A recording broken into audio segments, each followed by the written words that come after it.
like the sun, you can feel the heat.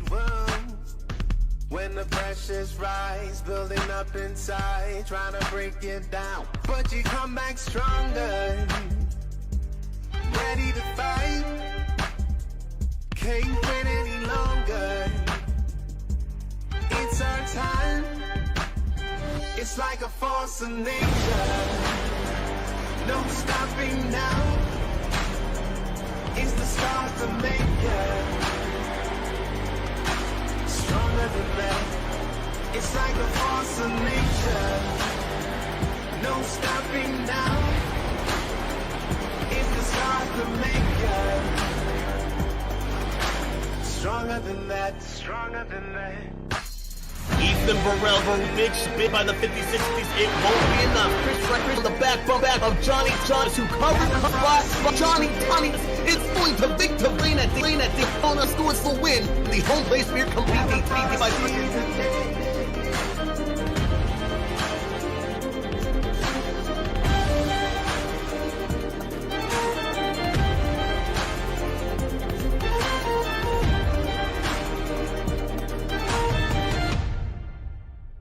It's like a force of nature. No stopping now. It's the stars that make it. Stronger than that. It's like a force of nature. No stopping now. It's the stars that make it. Stronger than that. Stronger than that. Well, we're just 5 weeks after crowning the 2022 A season champion, and the Elite Join APS Cup Series already is returning to the high banks of the Daytona International Speedway. The offseason just keeps on getting shorter and shorter here in the Elite Racing Leagues, but it's the 7th running of the Home Place Beer Company Daytona 500 coming up in just 1 week's time. Qualifying for the Elite 125s is over, and the field has been split into 2, and we're getting ready to set the grid for next week's show. So tonight we bring you the first Elite 125, so 125 miles to complete. 41 drivers already locked in, and we'll have one open driver in each of these races advancing into the main event. A lot to look forward to tonight, a lot of action as we return to this Join APS Cup Series. My name is Rish of Kosla, joined in the booth by Dave Huckleberry. We've got a really exciting night of racing for you guys. New drivers, new teams. The cars have been updated as well, so we don't quite know how they're going to race around this Daytona International Speedway, how this new plate or tapered spacer package is really going to play out. But Dave, with such a short off season, what are you really looking for in terms of changes coming into this new event? A couple of new teams, but a lot of drivers staying relatively put across seasons, and could we see a very similar pecking order to what we saw last season, or do you think we could see some major shakeups? Yeah, you got to think that Pro Edge, they always come in strong, and they don't really take an off season. They just reload and come back at it. We do have some new names in here, though, and also we have some guys that I watched in a couple other leagues during our off season that have really been improving. So I really don't know what to expect here. We'll see. We really aren't well behaved early in the year, so we'll see how this goes. Yeah, we'll have to see just how it all plays out. Again, a couple of new names, and with the duels, again, those open drivers, we'll keep an eye out for them. They'll be noted on your timing and scoring as we go throughout each of these races. Look out, because again, only the top finishing open driver will advance into the main event in each of these duels. So it's all to play for between those guys, and you can expect things to get maybe a little bit hairy, especially as we get towards the end. Now, regular viewers here of the Join APS Cup Series may also be asking, where is Alexander Ned, normally calling these races here alongside myself with Dave as well, down in the producer booth. He's typically done the play-by-play for this series. Unfortunately, during the offseason, Alex experienced a significant health episode and was admitted into the intensive care unit. An MRI revealed 2 abnormalities in his brain, causing significant impairment. Currently, Alex is still admitted in the hospital awaiting a formal diagnosis, but has thankfully since been moved from the ICU to a main floor room. Those of you who know Alex know that he's a true student of the sport. I personally began working with him before his move to work for NASCAR full time, and it was really clear just how much that career move really meant to him. He absolutely loves and lives and breathes NASCAR. He loves this sport with all his being. He's tackled his role here at the Elite Racing Network with a level of enthusiasm that is truly unrivaled, and I'm so proud to have been able to share a booth with him over the past couple of years. He really is the future of NASCAR broadcasting, and I personally cannot wait to see what he continues to accomplish in the future. In aid of his family, we will be sharing a link to a GoFundMe that will help support his hospital bills. Any amount helps. We know that the elite racing and NASCAR communities can and will come together to help support one of their absolute brightest stars. So I hope you all will join me, Dave, and everybody at the Elite Racing Network in wishing him a full and quick recovery. Alex, we miss you, buddy. We know you'd love to be here, and we'd love to have you here, but we cannot wait to see you get better and to have you back in the booth eventually. I know we're also going to do a charity event this Friday at 9 p.m. Eastern Time. We'll have a $100 purse going to the winner, and it's $5 for anybody to enter and get a chance for that purse. So anybody, doesn't matter if you're in a lead or you just have a car you want to throw out there for great cause, just check out Elite Racing on Twitter, and you can join us and have some fun for a good cause. Absolutely, yeah. We really are a family here, and when anybody in this family here in the Elite Racing Leagues goes through hard times, they do an amazing job. We do an amazing job of bringing everybody together to really get going. But we're going to shift gears back to the race itself, and here's our starting grid for the very first Elite 125 of the season, and we're going to officially kick off this 2022 B Championship. Josh Adams will be your pole sitter for the Home Place Beer Company Daytona 500 next week. He doesn't have a ton to worry about here tonight as he lines up alongside Joey Chapman on that front row. You look at Wesley Crump, yes, relation with Scott Crump, lining up there in fourth, the first of our open drivers in this duel. Ryan Gavel there in fifth, and Hank Steinmiller down in 10th. Keep an eye on those orange drivers. Those are the ones to watch out for who are racing into this Daytona 500.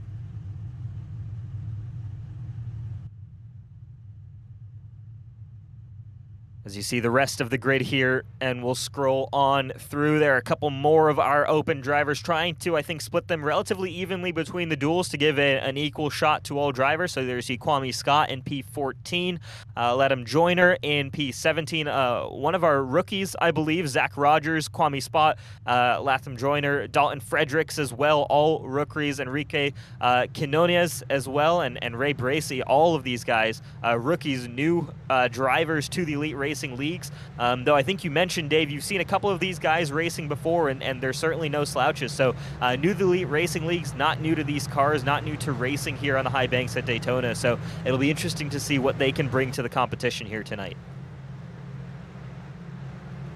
Look at Matthew Weeks down there in 28. That's coming from the back. I don't know if he had trouble in qualifying, but you know he's not going to stay at the back for long. Yeah, absolutely. He's one of those strongest guys, a former Daytona 500 winner. There's quite a few drivers here in the order, pretty split up. And I know we had a couple of kind of speed clouds go over the field during qualifying, and that gave for some really good runs, and then track temperature fluctuated quite a bit, leading to some not so great runs. And with just one lap, it's very easy to either put down the lap of your life or just kind of miss the mark there. So not great for some of those guys who did, but again, remember, these guys in blue, they're all locked into the event, so even if they don't have a great duel, they have 500 miles next Wednesday to kind of recover that space. And qualifying position at a plate track, really not the most important, but some of these guys are still going to be going for it. Of course, not real life. You're not trying to preserve your race car or anything like this, so these guys are really going at it. They're going to try and nab some points if they can by winning the duel or finishing in the top spots here in their duels, but we'll see how different drivers approach it. Again, look for those orange labeled drivers, as the pace car should be peeling off this time by, and Josh Adams is going to lead this field to the green. Alongside him there, Joey Chapman.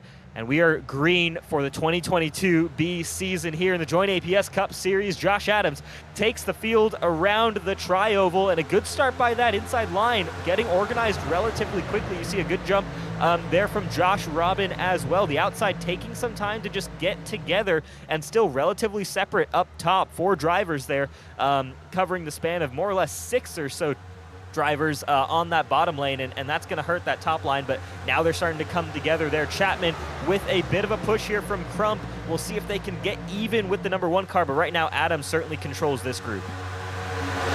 Used to seeing a much bigger field. I had to get my eyes adjusted to the smaller twin 125 field here.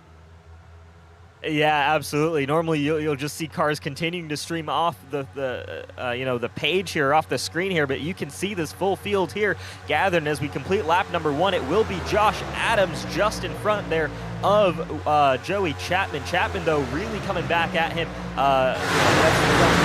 Great run here on this outside lane. This outside lane starting to come together again just a little bit. They look strong down that back straightaway as we ride now on board with our race leader, Josh Adams. And we'll see what it looks like. You can see he now goes high to block off the run from that outside lane, so he knows. But there you can see just a little bit of a slightly bad bump, and that's the biggest change I've heard from the drivers down on the grid, heading into this race, is the characteristics of each car. They behave a little bit differently when they're giving a bump, when you're receiving a bump.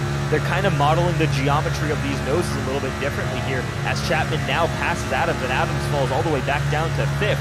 This outside lane is super powerful right now, and a lot of firepower up top right now, and the bottom is trying to do what they can to keep up here.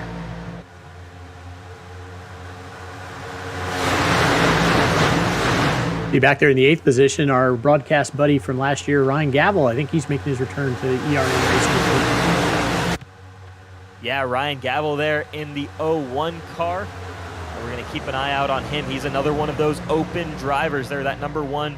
The 01. Go Ryan next to the 1 car of Josh Adams. So try and put those guys apart there. But I love the livery there. He spared no expense for that livery. You can tell a lot of on that one, but love it. Easily recognizable car there for Ryan Gavel. Is right now he's working with the other number 1 car. Right now fighting outside that top 10. Meanwhile, up front, this outside lane clearly the preferred lane for these top drivers. So not off to the fastest start over the course of the first lap or so, but since then they've really dominated. And Chapman, Crump, Robin, Hodges, Scott, Frankenfield. I think you have to go all the way back to Martinez in the 33rd, in the 33 car in the 10th position to finally get to the first driver running that inside lane. I think he continues to fall back as well. So we could be looking at a single file line here relatively soon, as I think most of these drivers are all just trying to find a spot to slot in here up top. Everybody's just kind of taking their time here at the front and just staying in it. Make sure you can get a little farther down the road. As we get tire wear, it'll be interesting to see how they start running. So they're back to that mid-pack, they still get doubled up. Yeah, still some racing going on there. Guys trying to make moves, and we got a 3-car breakaway here on the bottom. Reasonable ground here. The question is, can they kind of hold it down this back straightaway and through the corners? Because you can kind of make those runs and gain maybe 3 or 4 positions in one go, but to kind of maintain that speed isn't the easiest. But a lot of firepower now on this bottom lane, and all of a sudden they are fighting back, and they're led by Joshua Hodges as he's about to take the lead here of this Elite 125. They're gonna head off of turn number 4 into the tri-oval, and it might be the 7 car there just a nose ahead. It was actually Chapman a little ways ahead, but this so inside got a line check up coming in the back there. Fighting. Yeah, guys starting to check up just a little bit there. Some momentum for that bottom lane, but we've now got a fight on our hands, so maybe a lap or so of single file, and already now 7 nose ahead of Joey Chapman down this back straightaway.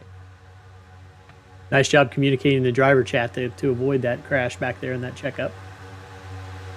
Yeah, not sure who that was, or if that was just kind of everybody coming together at the same point on the on that, kind of in the tri-oval there, but now all of a sudden again you're seeing the momentum shift very quickly here to the bottom lane now. So I mean, good for racing, certainly showing that there isn't kind of one preferred line around this racetrack. Guys moving to the top to get around Hodges as they're trying to pull that lead. How about this, Matthew Weeks? We talked about him starting all the way down at the back of this pack, 28th position. He's running in third. He didn't waste any time getting up there, did he? He really did not. And I remember I was in a call with him actually when he ran his qualifying lap. He got out and said, man, like I know I could have done better, and I think he felt he could have done better. He wanted to do better, and well, he's doing everything he needs to do right now. Weeks, one of the most accomplished drivers here on the super speedways, certainly one of the strongest drivers whenever we get to tracks like this, and showing it right now. And how about that? You got Fueled Up Racing, Trey Holmes, Michael Daniel Martinez 1 and 2, and then Matthew Weeks in that Pro Edge Racing Toyota in third position. There is a technical alliance there between those two teams. So keep an eye out for that. And Joey Chapman in the 60. I didn't actually realize, I guess Sky Motorsport moving to Toyota is one of those that haven't mentioned quite yet here. So what do you mean? What does a technical alliance in iRacing mean? So a lot of it is kind of just sharing information within practice sessions. So maybe just working with drivers in terms of coming up with racing lines, things like that. And that kind of plays into everybody's favor, because you put so many people together in one area who are willing to help each other, that you have so many opinions, and it kind of makes just, you have a great repository of just information for going around the racetrack. So, if you've got maybe 10 guys between these two teams, or maybe 8 to 10 guys between these two teams, you've got a lot of information coming at you. And maybe you can't make practice during the week. You come out during the race day, the race practice right before the race starts, and you have a ton of guys with information who are able to tell you, hey, here's times you should be aiming for. Here's what tire wear you should be expecting. Here's the fuel usages you should be expecting, as we've got a car around, and that's Josh Hodges, and there's definitely a crash there on that back straightaway. No caution flag yet, though.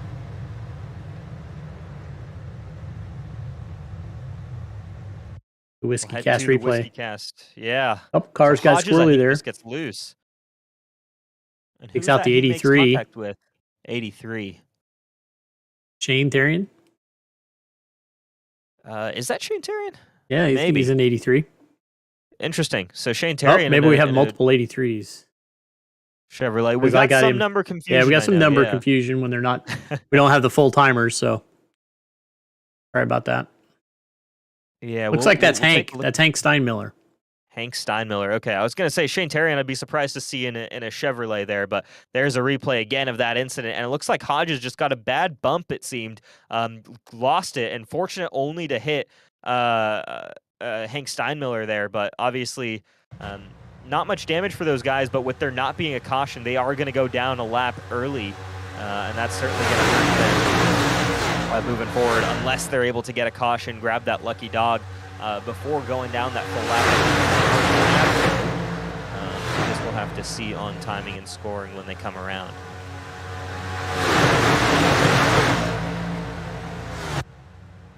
I'm hearing that Scott Haney had a connection issue and joined back in, so he's going to be many laps down, but he's going to stay out there and stay running.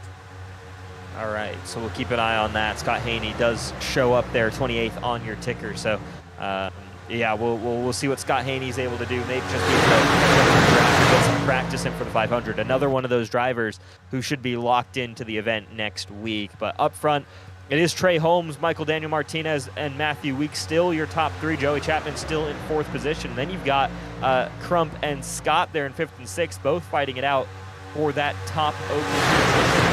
Right now, everybody in line. We'll see how long that lasts, though.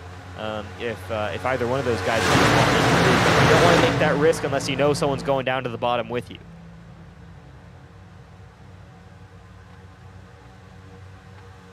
Joyner in there as well in the 8th position behind Chad Frankenfield. Frankenfield running fairly solid there in 7th position. We'll see what momentum he can make moving forward. Usually that 15 car very strong on these plate tracks and likes to try to get to the front early on and lead laps. I think that's where Chad is always most comfortable. Even here at kind of a big track like Daytona, where some guys like running in the back, some guys like kind of being in the mix, and some guys like running all the way up front. Chad Frankenfield, one of those guys. He wants to lead every single lap of the race. He's going to try to do that when the opportunity presents itself, and it might do just here as the 8 and the 01 car go to the bottom of Josh Robin, Ryan Gavel. If they get enough momentum pulling on that bottom lane, I would not be shocked to see that 15 decide to go down with them. And he's contemplating it, but he might have just missed his opportunity here. And I think just waiting to see if there's something forming here, but not quite yet.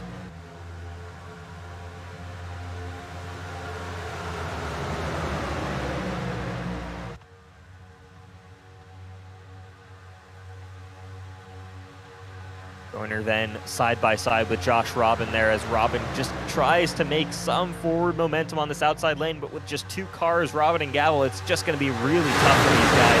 They need more support on this bottom lane. It seems to be just a strength in numbers type of race tonight. So this top lane with all these drivers together in line, all giving each other just that forward momentum, that little bit of a push, that's all going to be big. And here we go. They almost bleed into that outside lane and then decide better of it and decide to stay on the bottom. So maybe that spot disappeared, or maybe they're going to try for another run there on the bottom. But here's the view from 2nd place and what it looks like to push the leader here at the Daytona International Speedway. We'll see how aggressive Daniel Martinez is with the pushes.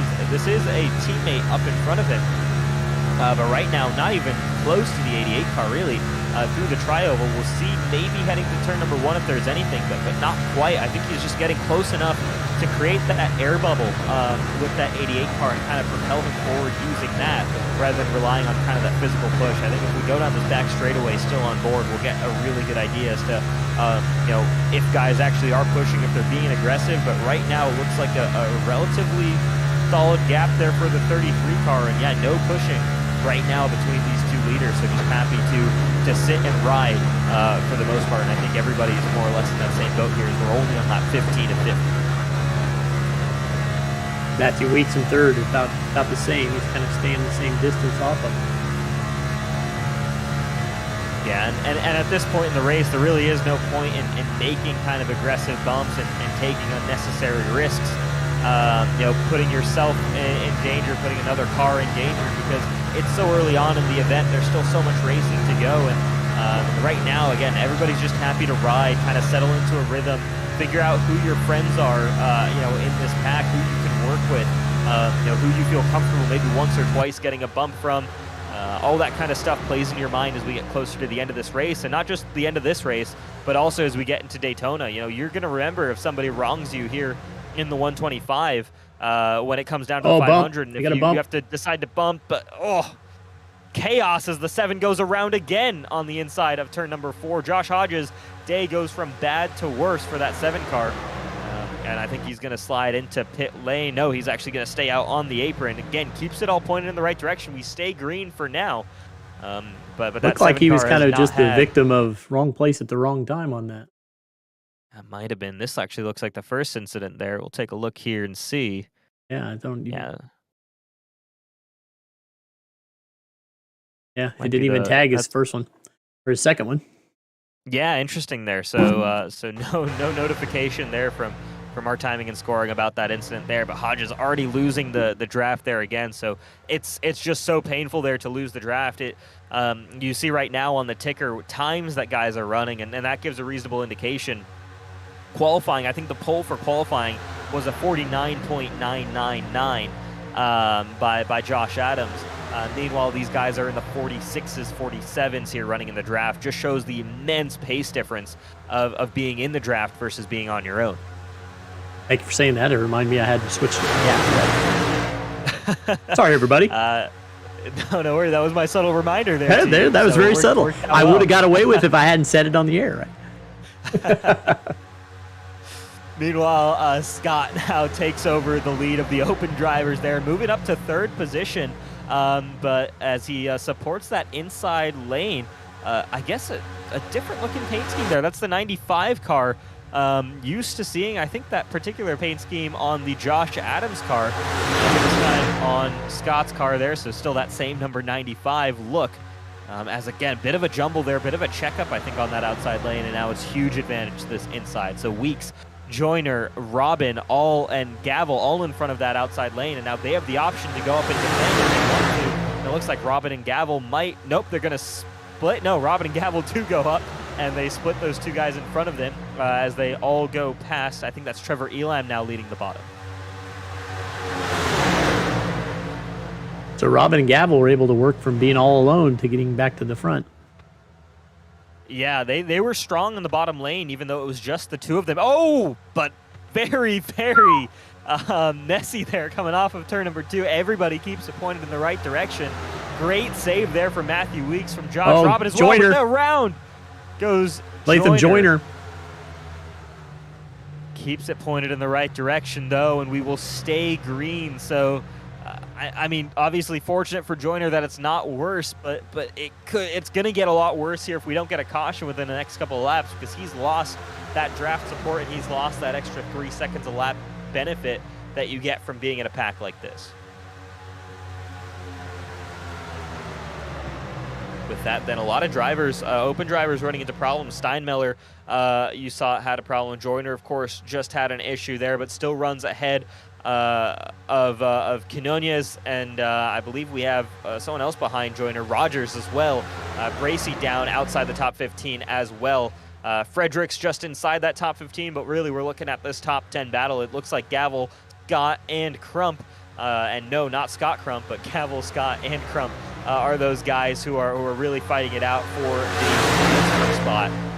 And you know what? I mean, you obviously want to be that top finishing open driver, but to be that second finishing open driver is not the worst thing in the world either, as there's always chances, and realistically, it's pretty often that we have a charter driver not making the Daytona 500 for a variety of reasons, and those open drivers get to sit on deck and hope their name gets called. So even if you finish second here tonight, your chances of racing in the 500 next week are certainly far from over. Coming up close to halfway. Yeah, race certainly flies by here while these guys are racing and while there's action going on. The racing has been pretty good, though, hasn't it, Dave? I mean, there's a little bit of concern for myself that maybe we'll have that single file racing that we saw for a couple of laps. But very quickly, I think we're seeing guys trying to make moves and make it too wide. And we'll have kind of 1 or 2 laps here where we'll go back to single file and guys will kind of settle. And then you have a couple of guys who are feeling ambitious to kind of push forward. And so that's great to see as well, that we've got this opportunity for different lines to work, for groups to form, and to be able to make runs. I think that's the kind of racing we want to see at a track like Daytona. And right now, this package, this new update on this next-gen car, I guess, current-gen Cup car is certainly working, as we're starting to see some pushing up front.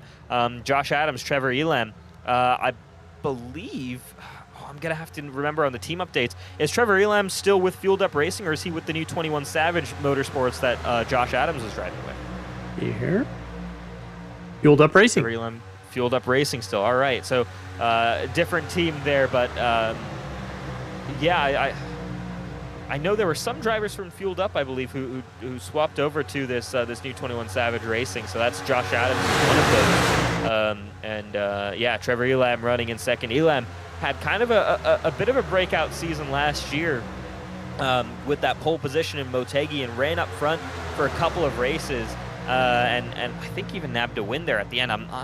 It's been 5 weeks, and somehow I've forgotten all the results from last year. And I'm sorry, Trevor, if I did forget your win. He did, of course, win at Talladega, and that's what I was trying to get at. Is he is a very accomplished super speedway racer. He's shown great pace at super speedways, and showing that again here tonight, up in the second position, right behind our pole sitter, of course, Josh Adams. So not a bad position to be in right now, and we'll see how that 29 car fares as we head into the second half of this race here.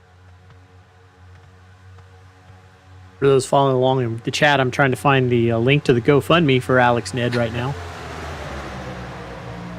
Bear with me.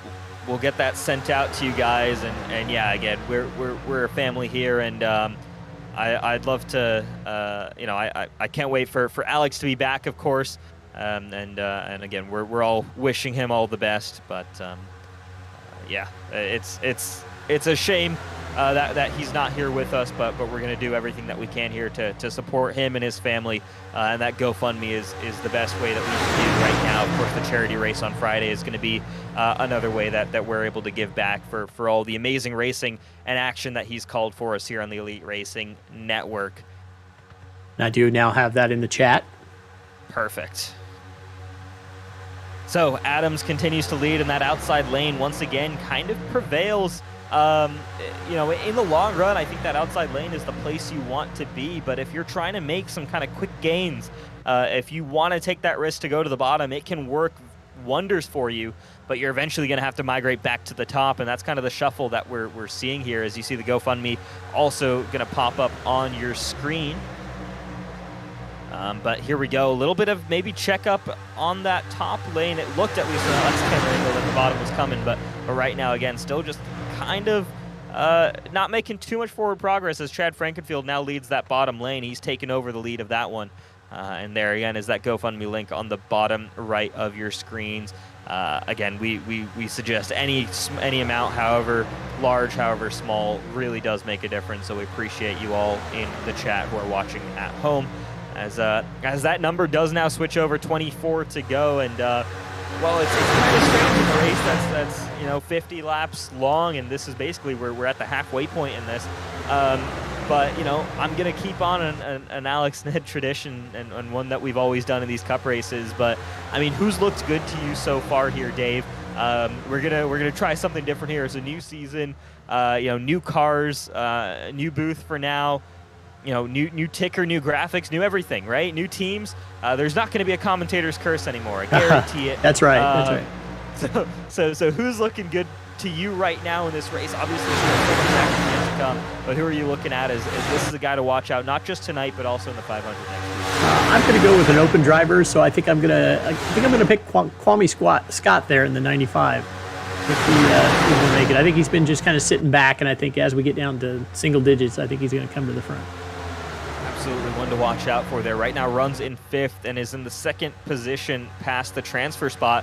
But I think he runs that bottom lane right now, and he's about to pass Ryan Gavel and take over that transfer spot as he does. So great call there, and we'll see as he leads this bottom lane. We've seen this work for guys as you get that forward momentum, you drive forward, and then you can kind of clear the top lane if you want.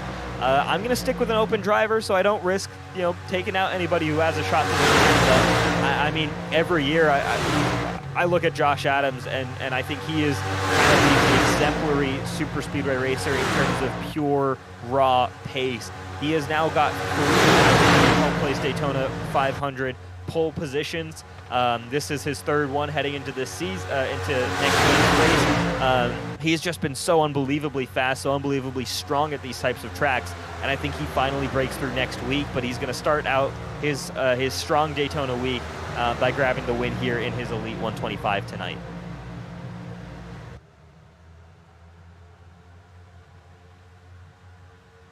Matthew Weeks, though, up front. And Andrew Rucker, we haven't mentioned his name yet tonight. Rucker moves up into the 2nd position, moves to the top lane. He's going to try and take over the lead. He does for Matthew Weeks. How about that? Andrew Rucker, haven't talked about him at all tonight. But Rucker looking to have kind of a bounce back season. Was a little bit of an off off start to the year there in 2022 for the 64 car. Always had really strong pace and wasn't able to nail down the consistency for him as we have a car down below the yellow line, a little bit of chaos a little bit further back in the pack. But look out for Andrew Rucker. He is, again, another former winner here of the Daytona 500. It's been a couple of years since he did that. I forget exactly the season, but that again, Rucker certainly a force to be reckoned with when, especially at these super speedway tracks, but just in general throughout the season. Look out for that 64 car. He's going to go side by side with Matthew Weeks, and these two have a history on the racetrack, but I think they'll race each other clean here. It's a new season. I don't think guys are going to be too upset with one another heading into this one. I don't think the grudges have been held over from last season, or at least I haven't heard of any still being held. That would be terrible to get into it right in front of the 2 open drivers right behind them. Yeah, that would pave the way for Fredericks down there in 11th as Gavel has actually dropped down the order quite some ways. Remember, he was running inside that top 5 as Kwame Scott now moves into the second position behind Andy Rucker. Rucker going to kind of slide into the middle, and he's going to now get into that sucker hole, and he's going to lose all of these spots. He's going to maybe be able to slot in behind the 33 car. No, he's not clear. So Rucker, who worked his way all the way up the order, was leading for a little bit there, just kind of loses that draft, decides to kind of block, and it's an incomplete block. And that's that damage that it can do for you. Obviously, a lot of time for him to recover, get back up to the top of the pack, but that just shows you how quickly you can lose all that momentum that you worked so hard to gain. Wesley Crump sitting there in second. Doing a good job all over the back of Weeks. Yeah, for sure. This is impressive here from some of our open drivers there. Wesley Crump, Kwame Scott, both of them are open drivers. Both of them rookies, I believe. Wesley Crump, does he have the rookie stripes there, or did he race maybe once or twice last season? Don't recall him being here in the Cup Series. So I would imagine they're rookie stripe open driver Wesley Crump. And yeah, putting on a show right now. Again, another one of those drivers that I think is new to the elite racing leagues. Yes, he is a rookie, but not new to this type of racing. And you get the confirmation there. But yeah, really impressive run he's putting on right now. And we'll see what he can do if he can maybe pass Matthew Weeks. But he doesn't need to win this race. He just needs to be that first finishing open driver in front of Kwame Scott, and now Fredericks up into the 6th position in that 00 car. We'll see what kind of movement he can make up the order as he lines up there. Yeah, 7th in line here on this bottom lane. Quite a few cars have come from the back into the front, and then vice versa. Everybody kind of changing spots here. Yeah, again, just really goes to show how quickly things can change here. This package, again, putting on some great racing for us, and yeah, this is really all we can ask for. This is what the 500 is going to be like. Think of this, 200 laps like this kind of racing. It's going to be pretty exceptional, and obviously maybe a little bit more, a few more laps maybe of that single file driving, but I shouldn't expect too many more, especially with that full distance stages being in play, so there are points being available there at certain points in the race. So guys are going to be going for it. But yeah, here we go. Great view here to get this whole shot of the field as Matthew Weeks leads these guys. We got the drone here on that cord all the way around the racetrack. And Matthew Weeks leads here as we switch to 16 laps to go. Martinez back in the battle as well there up front. Chapman back up front as well. Trey Holmes as well in the 7th position. Alec Balvans in 8th. Who's moved up the order. First time I think we've seen him inside the top 10 tonight. And again, another one of those guys who can put together a really good result here at these super speedways right now. Supporting that outside lane, 3rd in line there. So if they get that run, that'll boost him up a number of positions. But here you go. Advantage bottom lane right now. Matthew Weeks, Wesley Crump, Michael Daniel Martinez. First 3 cars before we get to the first driver on the outside there, Josh Robin.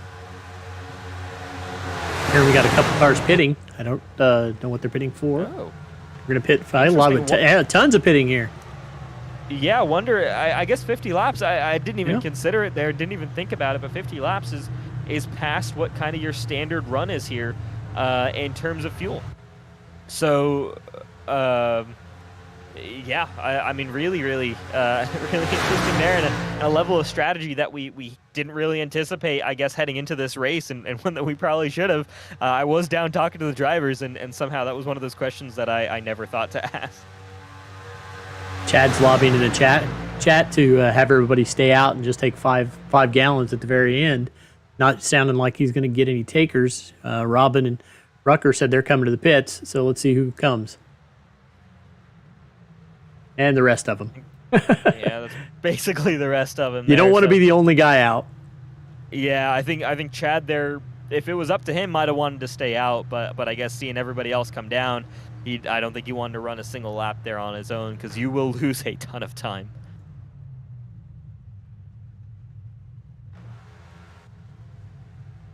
So who is that? That's I think it's going to bring Bronson Stafford. Yeah, has he point pit yet? He has not pitted. No. Looks like we got a few. They're going to shuffle up here. They're going to come closer to the front, but they're not going to pass up. So you got Robin, Chad, they'll drop. Shane Therian hasn't pitted yet. Hank Steinmiller has not pitted yet. They're coming to the top. Rusty Capel, Jesse Rasmus, Kyle Walgren, and Enrique Quinones. But so the top 7 have not pitted. Interesting. That's a huge gap, though, there to from Stafford to the rest of those guys if they haven't pitted either. I think he was the only one who was up near the front pack when he decided. The rest of them were all really far off. So interesting. Has Stafford? I guess we haven't had any cautions in this race or anything like that. I'm curious as to what the call is here from Stafford to be running on his own right now, because I mean he's losing pace to everybody else at a rate of knots, really.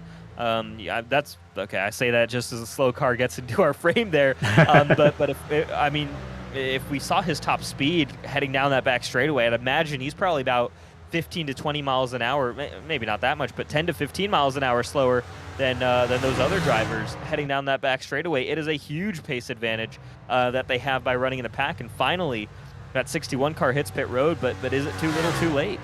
I think it might be. Yeah, he was 2 seconds off the pace of even the other cars that hadn't come in. That's going to bring Daniel Martinez to the front.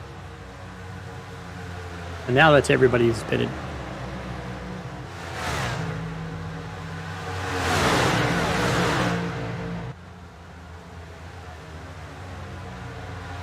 Martinez, Weeks, Elam, Holmes, your top 4.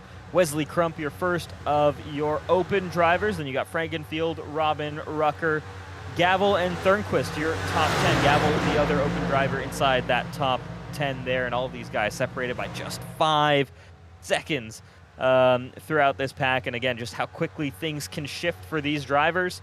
As we have a driver looking up top, I believe that's Chad Thornquist, but he slots back in line. And a bit of a gap here for this lead group here. I think it's the top 11 drivers or so. Joey Chapman, the last of those, before a big gap, 5 seconds or so to that second group led by Alec Balvan. So off of pit cycle, some guys with a huge advantage there over the rest of the field. And we're seeing this right now, and it becomes maybe an 11-car race here if we stay green to the end.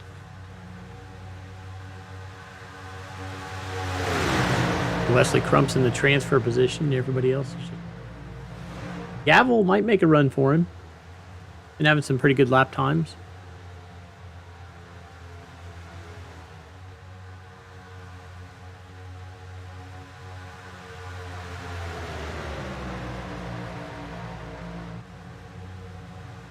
Chapman up 1. Rucker is now the last car in that. He's actually just pitted, so Chapman's still going to be the last. Now the top 10 are going to be separated by about 9 seconds now over Ray Bracey. Yeah, so we'll see, I guess, that second group if they're able to make any kind of push, but it's starting to look like this is the group of cars here that's going to be fighting it out here with 10 to go. Martinez, Weeks, Elam, Holmes, and Wesley Crump right now relatively comfortable, but just 3 spots back is Ryan Gavel. And what can he do to advance? Can he kind of make that move to the bottom, try and get a couple of drivers behind him to help support that movement forward? But he's only got actually 2 drivers behind him. It's only 10 cars now inside this top group. And yeah, you know, that's not really enough support from behind there from that 01 car. So it's kind of in a tough spot there. You don't have enough support from behind to move forward. And of course, the guy you need to beat is 3 spots ahead of you. So how do the rules lay out for Gavel if he's in a second open position? Does how he finished put him ahead of whoever comes out of the next race? No, I don't believe it does. I think it's as straightforward as the top finisher in each of the duels gets to advance. So that's how it plays out. I mean, but then the second finisher would be an alternate if somebody drops out. But yes. Who do they pick the alternates from? Which, I mean, how do the alternates go in order? That is a good question. I don't actually know the official rule on that. It's either going to be, I guess, yeah, the second highest finisher, or it might even go back to qualifying times. in which case for Ryan Gavel, I'd have to actually check where he qualified as an open driver. But I think he did fairly well for himself in qualifying. See if we can find that time there. The reason I ask is they're kind of lobbying to just hold form through the last 8 laps, and it would help him to pass anybody. Yeah, Gavel qualified in the 9th position. In terms of open drivers ahead of him, Wesley Crump was one of them in qualifying. Who else, though? It was Wesley Crump, I believe.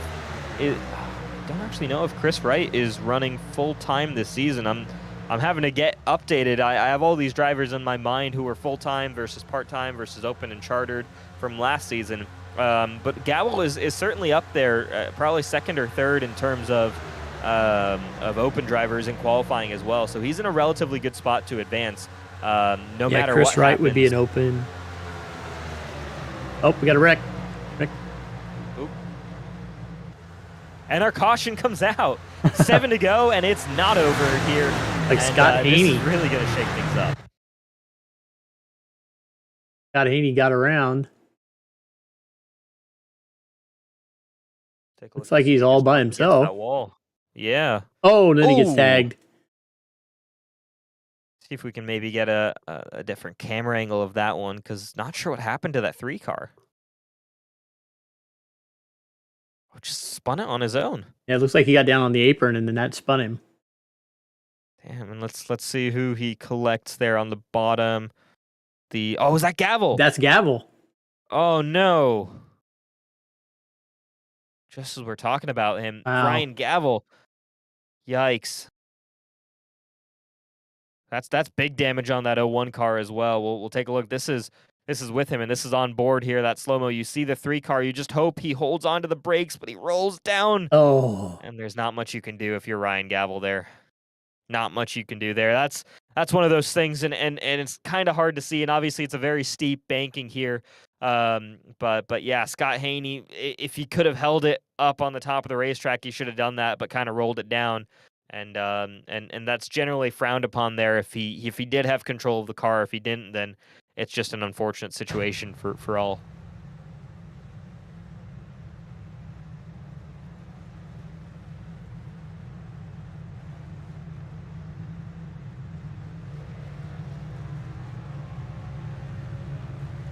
And so caution flag comes out here. 5 to go. I mean, how do you play this? And this now kind of brings everybody back into the picture. Yeah, okay, number 3 car. He should have already been parked due to the number of laps he was down. I think he was under the radar of the admins, and they let him be out there. But they're calling it a racing incident, not giving him a tally, but he already should be off the course, which is not going to be much of a consolation to Ryan Gavel. Yeah, no, certainly not. Interesting that they call it a racing incident. I mean, yeah, I don't really know how you kind of get that there from that incident. It was, yeah, okay. I mean, yeah. I certainly have to go back and visit if there have been revisions to the rule book, just purely because my interpretation of a racing incident is that both drivers were equally at fault. Is typically how you'd view a racing incident. Yeah, and Scott Haney is 28 laps off the lead. So yeah, they're questioning why he was on the track. Valid questions.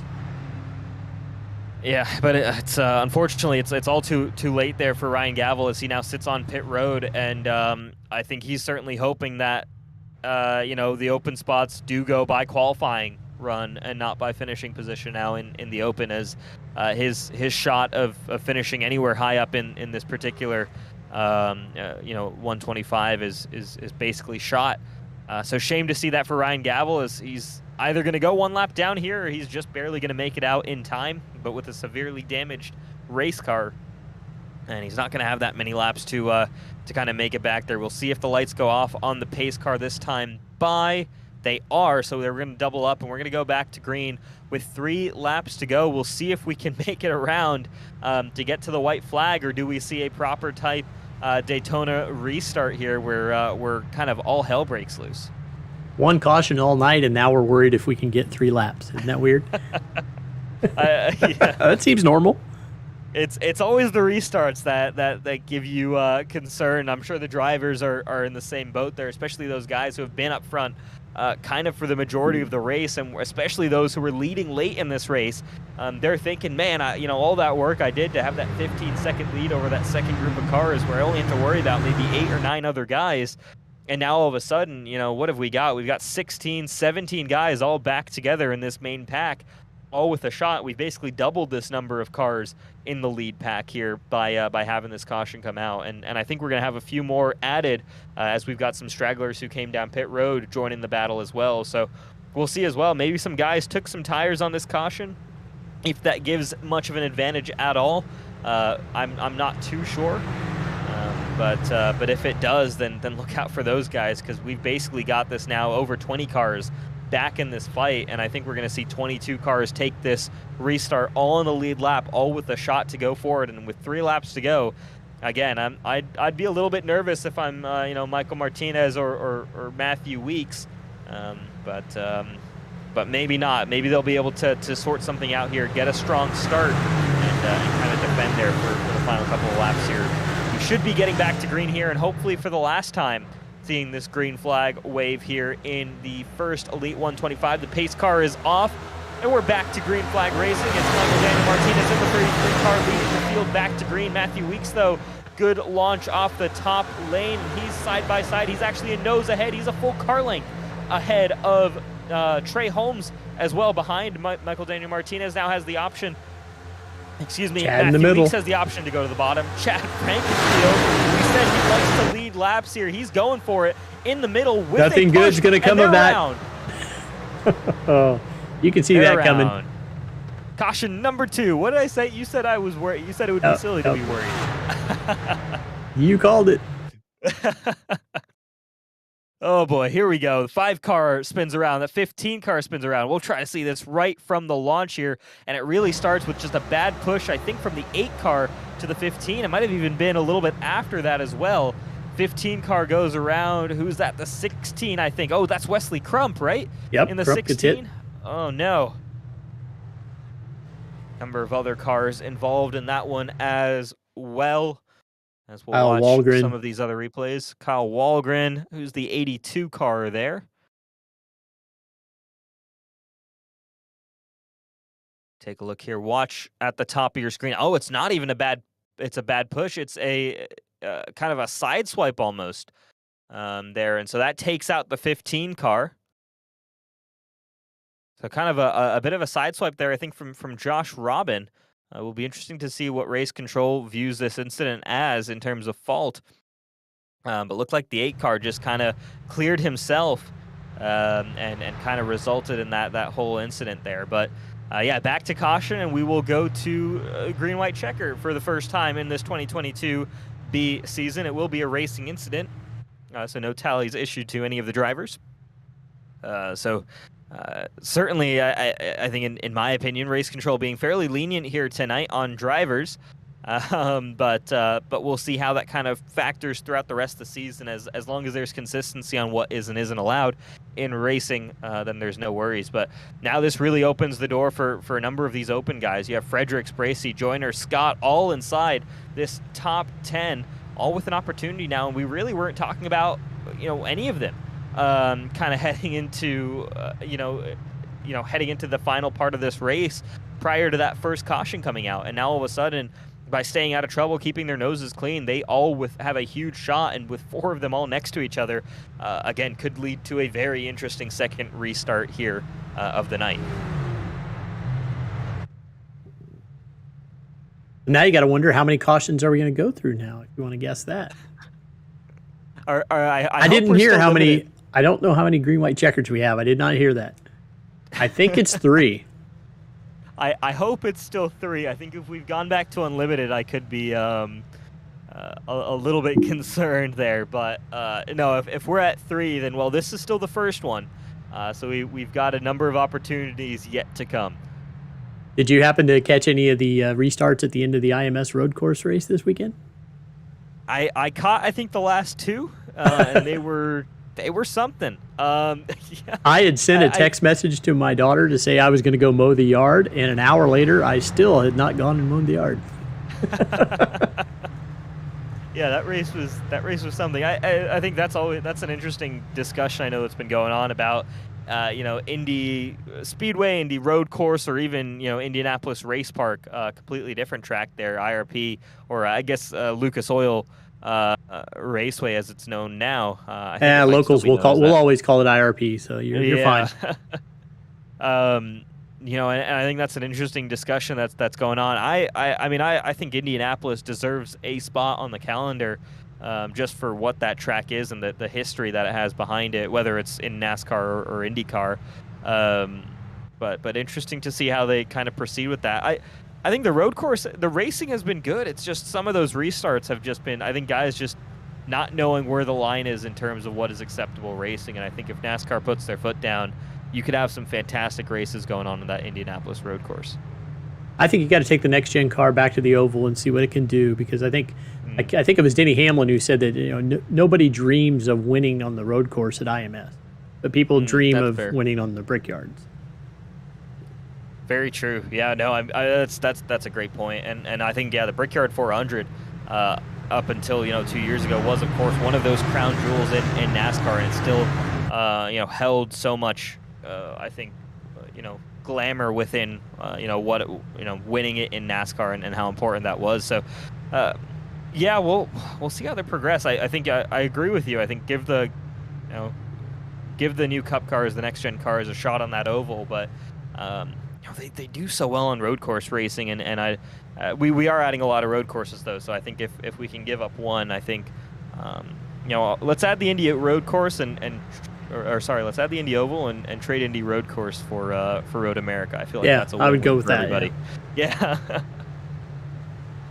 And then take the Xfinity race out to IRP. Xfinity and truck would be the truck race at IRP was amazing, and I think Xfinity would be just as great. Yeah, it'd be interesting to see Cup at IRP. I think it's a pretty small track, isn't it? It's I think just under a mile. Okay, so not the shortest track there that they've got, so it's certainly possible in the Cup Series. But either way, we're back to green flag racing here in the Join APS Cup Series, as we'll continue to talk about real life racing, I'm sure, throughout the night here. But there you go, Martinez with a good start takes over that bottom lane in front of in front of Matthew Weeks, leaving Joey Chapman alone on that top lane. Look out there for that top lane, though, because you have Bracy, you have Scott, or you have Bracy and Fredericks on the top lane. I think Scott's on the bottom. We have a car already below the apron, but everybody makes it through turns 1 and 2. Now we just have to make it through 2 more corners, get that white flag, and we'll be guaranteed a finish here. But this is where the chaos usually ensues, is down this back straightaway. We seem to survive for now, but certainly I'd be sitting on the edge of your seats here if I was watching at home here, because you just don't quite know. Coming off of turn 4, always a tricky spot here with guys coming together at different points, but we are going to see the white flag, and Martinez crosses that line for the white flag. 1 more lap to go in this first one. Oh, then we go nuts. We do have cars around, but we're going to keep racing here. Caution is not out, but a number of cars around here on this front straightaway into turn number 1. It's going to take out 2 of our open drivers. Joyner falls down the order as well. That just leaves Scott up in the 4th position. It's Martinez, Weeks, Elam, Scott in the top 4 positions, Rusty Capel in the 5th, but it's this breakaway of 4 cars who've somehow avoided all of the wreckage who are going to go for it at the end here. Is somebody going to pull out, try to go for this win? Does Matthew Weeks look to the outside there of Martinez? Does Trevor Elam try to go for it? Does Scott try to go and go for broke there, try to win this entire race? Not quite. We're going to see here off of turn number 4, the 33 defends. It is going to be Michael Daniel Martinez across the line first. He wins the first Elite 125 here of the 2022 B season on a chaotic final lap, and he will line up on that 2nd row there behind Joshua Adams. What a race, what a finish, and yeah, there's something there to watch out for in the 2nd duel, and yeah, these restarts are going to be crazy. Try to figure out where to go back to here on some of the replays. Yeah, which car do we you got decide lots to of watch? cars here to pick here. Let's go back with Rucker. Now at that point they're already in it. Try to get back to where everybody's lined up.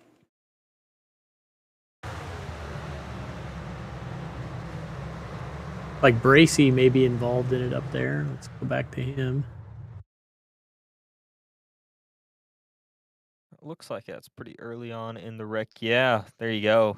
It looks like is it a bad bump from 61 is Stafford, correct? Yeah.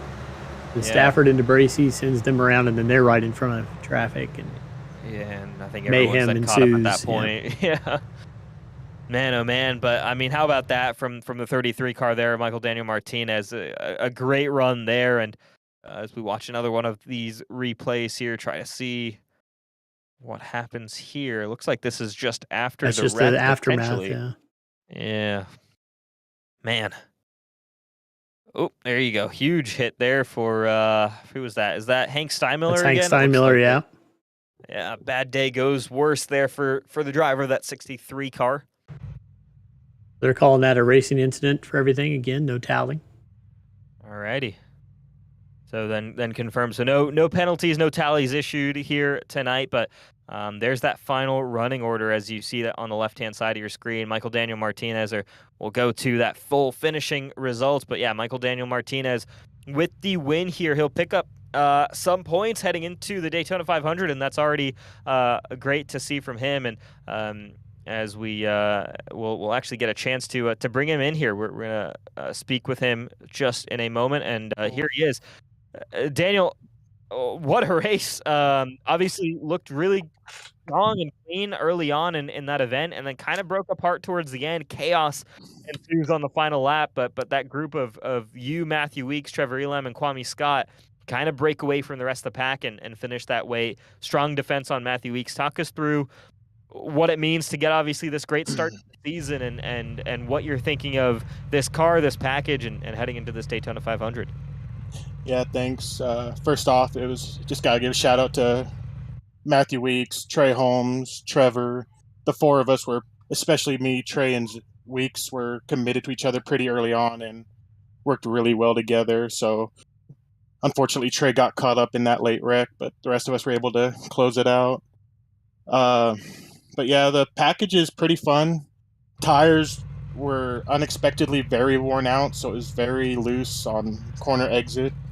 So that was kind of worrisome for the end of the race, but feels good to start off with, 10 points, get a win, good starting spot for Daytona next week, and excited to see what we can do next week.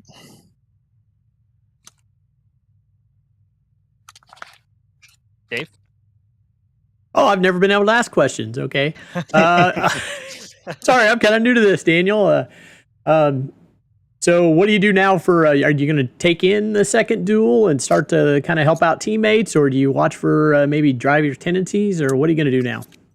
I'll definitely probably be eye in the sky for some of the teammates that are in Duel 2, see if I can help them get a good, result, and just, soak it in for now, and then we'll see how Duel 2 goes for the rest of Field Up.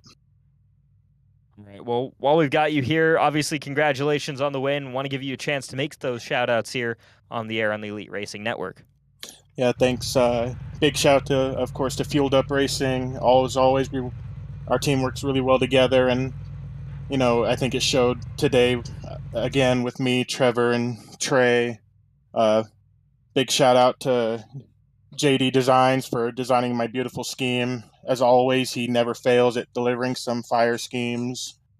And as well, all the sponsors that Elite has. Thanks you guys for allowing us to put on a show for family and friends. And my mom and grandfather for always tuning in and, showing support. Love them to death. And, hopefully do it again next week.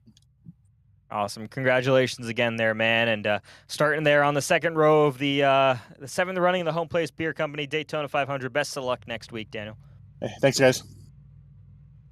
All right, there's your winner for tonight's first 125. Don't see Matthew Weeks in the waiting room quite yet, but we'll bring up Trevor Elam, our third place finisher. Trevor, A great run there tonight, showing some great pace. Obviously, last time we visited a super speedway, you came out victorious here in the Cup Series and kind of kicking up off kind of where you left off at Talladega last season. Talk us through what this new package is like. If there are some major changes, it sounds like there kind of were some updates to the car and the way it drives and the way it races, and how you kind of had to adapt to that here tonight, and what information there you can take into next week. So the biggest thing that we noticed tonight in our in-house was the tire wear is absolutely ridiculous with this new package they got out. We were all squirrely, sideways, because we all opted to not take tires and only a couple gallons of gas. So it made it really difficult to drive, but it was fun. And to speak on our speedway pace, I had great teammates out there tonight. At the end, I was thinking, like, man, do I want to win this, or am I in it for the team? We all get good starting spots and points. That's kind of what I went with. So I didn't really make a move, but if it was next week, you would have saw a different side of the 29 car for sure.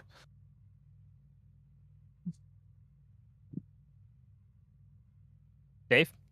Oh, boy, you're just taking me off guard here. So Trevor, for Fueled Up Racing tonight, did you have a kind of a goal in mind for where you both wanted to end? Was it did you have it with both of you being locked into the 500? What was your goal coming into the race? So my goal was to get the best starting spot, obviously, but so me and Daniel both are locked in. We were both locked in going into tonight, but we had plans to get some of our open car alliances to get in, but it didn't really work out for them to what we wanted. So it's kind of our race at that point. Like Trey Holmes, our team owner, he got wrecked out. So it's kind of just me and Dan, and Matthew Weeks was there in the middle, and we keep good contact with that team as well. So it was kind of a perfect storm there at the end. We were able to control everything, us three up front. And I told Matthew, because he really wanted to go for the win. I just told him, I was like, I'm in it for the team. This is the duels. We just need to get out of here with a good starting spot for next week. So next week, like I said, it will be a whole different ball game, whole different game plan for everybody.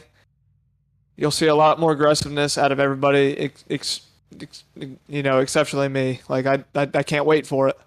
But tonight was all about just getting a good starting spot, because I don't want to be in the back. I've been in the back the last two 500s, and it hasn't worked out. So obviously something had to change, and we got it done tonight. Awesome, man. We'll want to give you a chance to make some shout outs while we have you here on the air. Got to shout out Fueled Up Racing. Those guys are amazing. Every year they keep putting out some good stuff. Good teammates. Got to thank JD Designs, Jonathan Smith, putting together a really good paint scheme for the season. It's beautiful out there. Got an old Kevin Harvick 2003 look. And Behind the Wall Media, like I said last year, those guys are amazing. They put out some great stuff. Check them out. They're all in NASCAR. They're into the juicy stuff, as I should say. So check them out. And Elite Racing League, of course, and you guys. Y'all do a great job. I love it. I'd love to be a part of this. You guys are amazing. Thank you. All right, then. Trevor Elam there, our third place finisher tonight here in duel number 1. And we'll bring in our second place finisher, as he did actually end up showing up there, Matthew Weeks. Matthew, we'll keep you in here relatively quickly there, as I think we do need to soon move over to duel number 2. But great run tonight. Obviously, I think the thing that shocked me most was within, I think, the first 5 laps, you'd move from last on the grid to third position, and immense pace in that 11 Toyota Camry. Talk us through your thoughts for tonight, what your plan was for tonight, and ultimately how it executed, and what kind of what excitement that gives you for the 500 next week. Well, when I woke up this morning, I knew showing up the duels, I just wanted to go hard, and then some little miscommunication during my qualifying, so I could put a qualifying lap. So I was just like, yeah, I'm just gonna go hard, dude. I'm locked in. I don't care where I start. I've won this thing before, dude. So I just wanted to send it. I wanted to win the duel because I haven't won one of those. So it was fun tonight. I had a blast, dude. The 11 car is fast. I can really push. I love pushing. It seems like I can really lock onto people really good and push them all the way to the front and keep us there, it seems. So I'm just hoping I keep the same speed. I want to win my second Daytona 500, man. That's my hopes. All right. Well, we are going to have to hop out here relatively quickly, but we do want to, of course, give you a chance to make some shout-outs on the air while we have you here.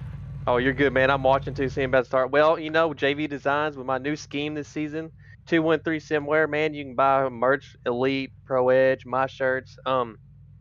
JD Designs, he does a lot of stuff for me as well and other drivers in the group. Everyone at Pro Edge, you know, Fuel It Up and the new team 21 Savage, man. It's good to have these buddies. I mean, I always love racing these guys every week. You guys in the booth and Chad, y'all have fun in the booth, man. This is going to be a good one. All right, man. Matthew Weeks there, P2 finish tonight. Look out for this 11 car when it comes to the Daytona 500. Former champion looking to go for 2. Best of luck there, Matthew. Yeah, thank you. Y'all have a good night. All right. With that, we are going to step away here for just a moment while we transfer over to the Duel number 2 lobby. We'll be back with you guys in just a couple of minutes.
Real quick.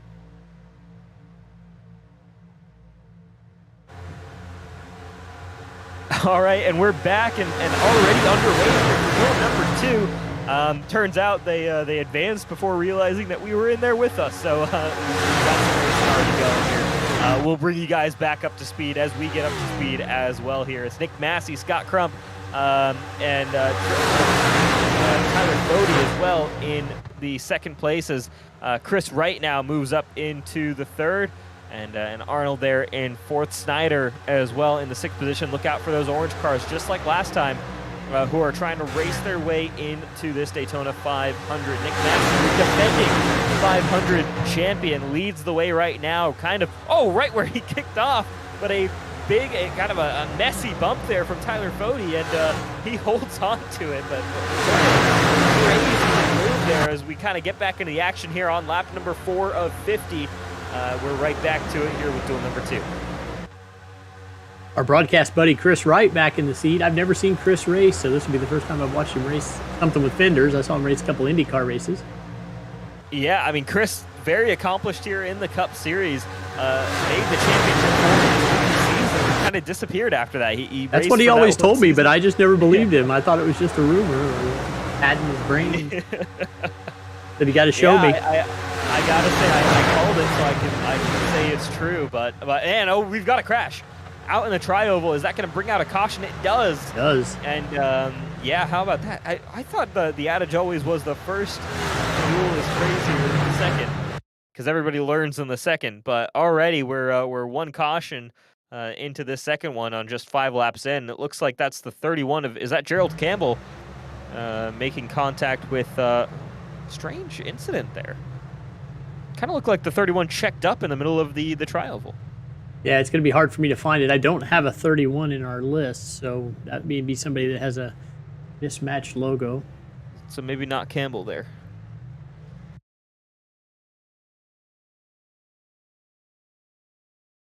Kendall Noah player, the 94 is involved.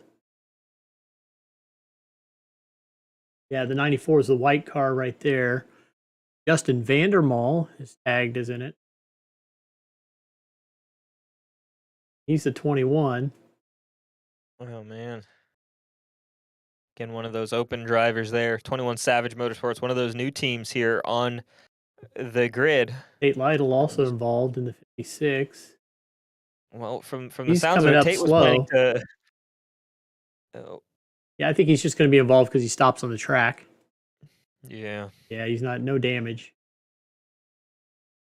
So yeah, I can't really tell who the 31 car is. We'll go through the field and figure out some of these numbers and figure out who's mismatched.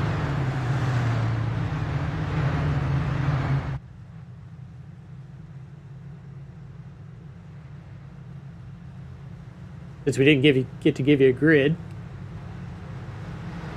Yeah, there you go. We'll walk you guys through the top 10 here as we roll here. This will be your effective grid. We're doing a 44 lap duel here. Ignore what it says on the lap counter on the left. Nick Massey over Tyler Fody.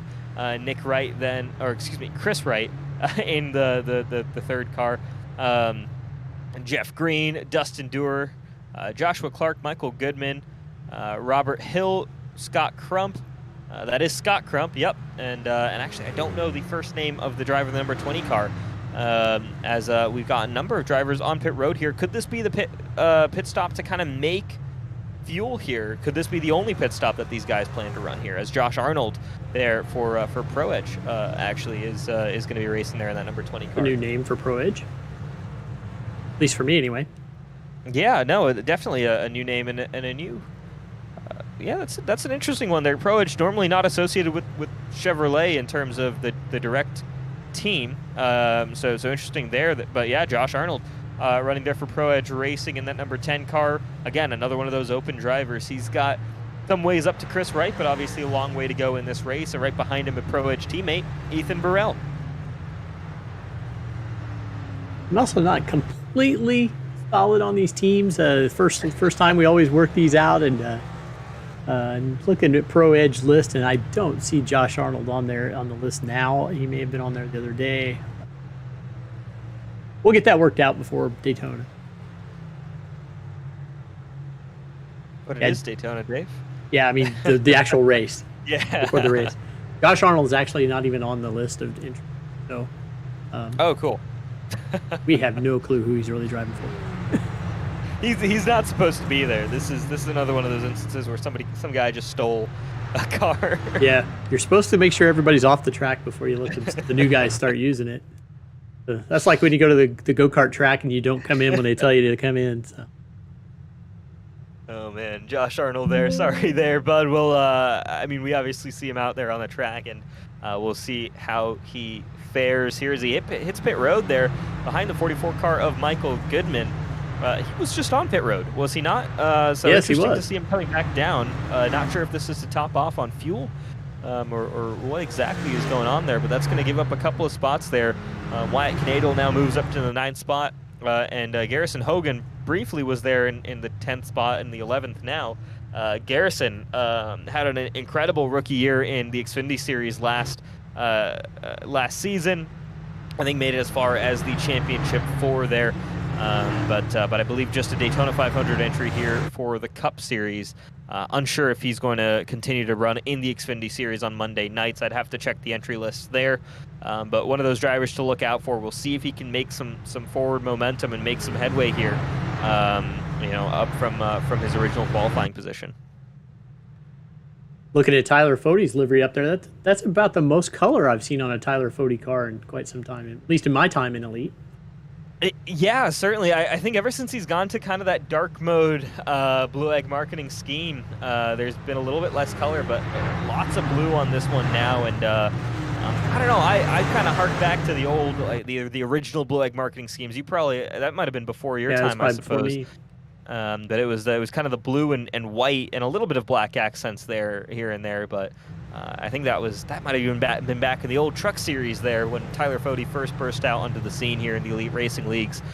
Shows how long I've been around for here when it comes to this, this league. But yeah, that was a good looking car actually, and I think the black always looked good when it initially came out, and this one certainly looks nice for a new livery because he ran the last one for the past couple seasons. As we go back to Green Flag Racing, but I don't know. The more black and blue I see, the more I kind of miss the white and blue. A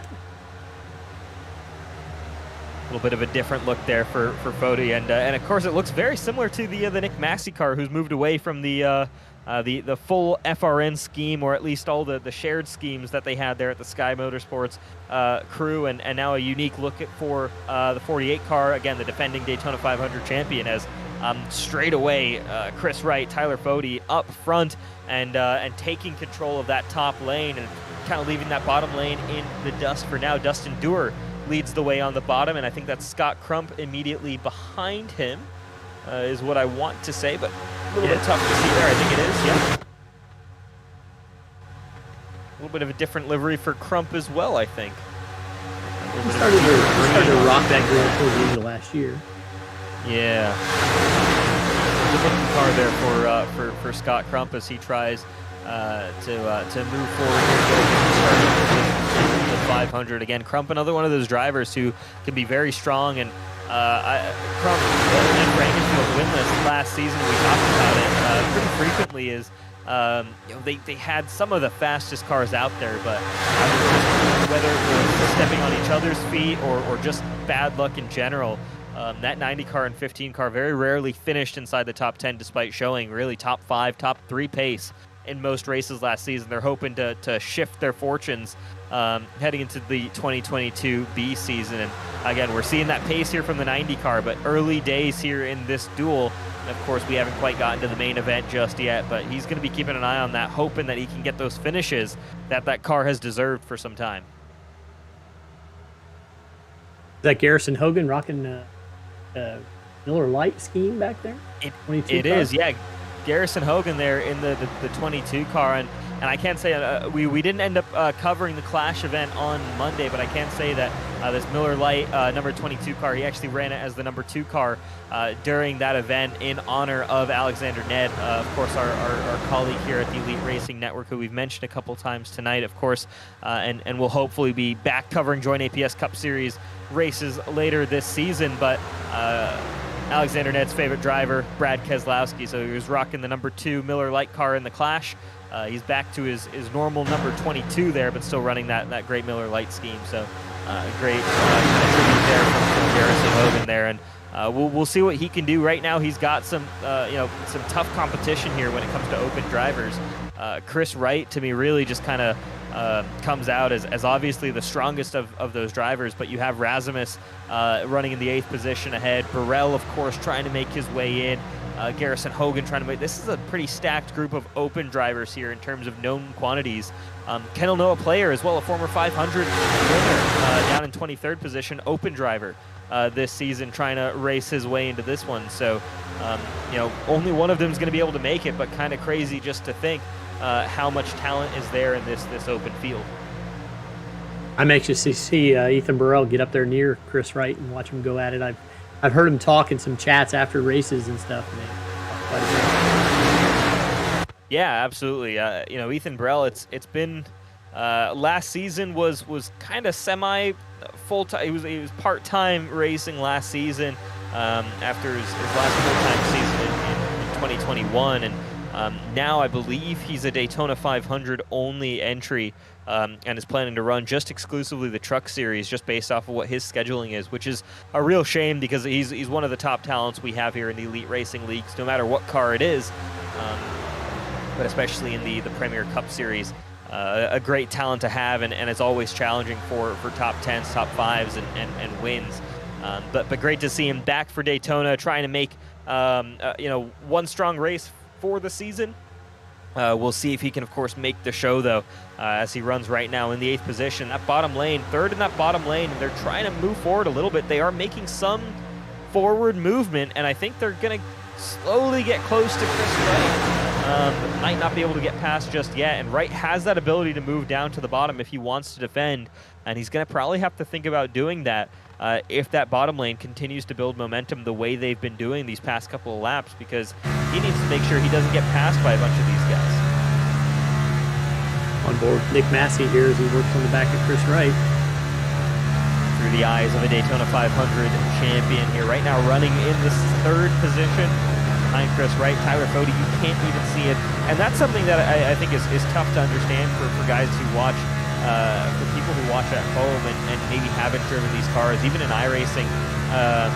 It's the visibility here at these super speedway tracks. If you genuinely have no visibility, you are putting full trust in not just the guy immediately in front of you, but every single driver in front of you in the lane that you're in, because you have no idea what's happening. You're talking about racing with millimeters of precision a lot of the time, and that's just how close you're getting to these guys' bumpers. And Nick Massey isn't even at the point where he's pushing Chris Wright along. Right now, he's kind of riding this distance. I look at this and I'm saying, he's got a reasonable gap to Chris Wright. And you can see just how little you can actually see on the racetrack and in front of you. So, if Tyler Fody suddenly has to check up, I mean, you've got no time to respond. You have zero, reaction time in these cars when you're racing like this. So it's impressive what they do, and it's impressive how close these drivers can race with each other. When you talk about this being the visibility from the driver's seat. Yeah, it feels like the only time you could react would be if something you had 10 or 12 cars in front of you, not 2 or 3.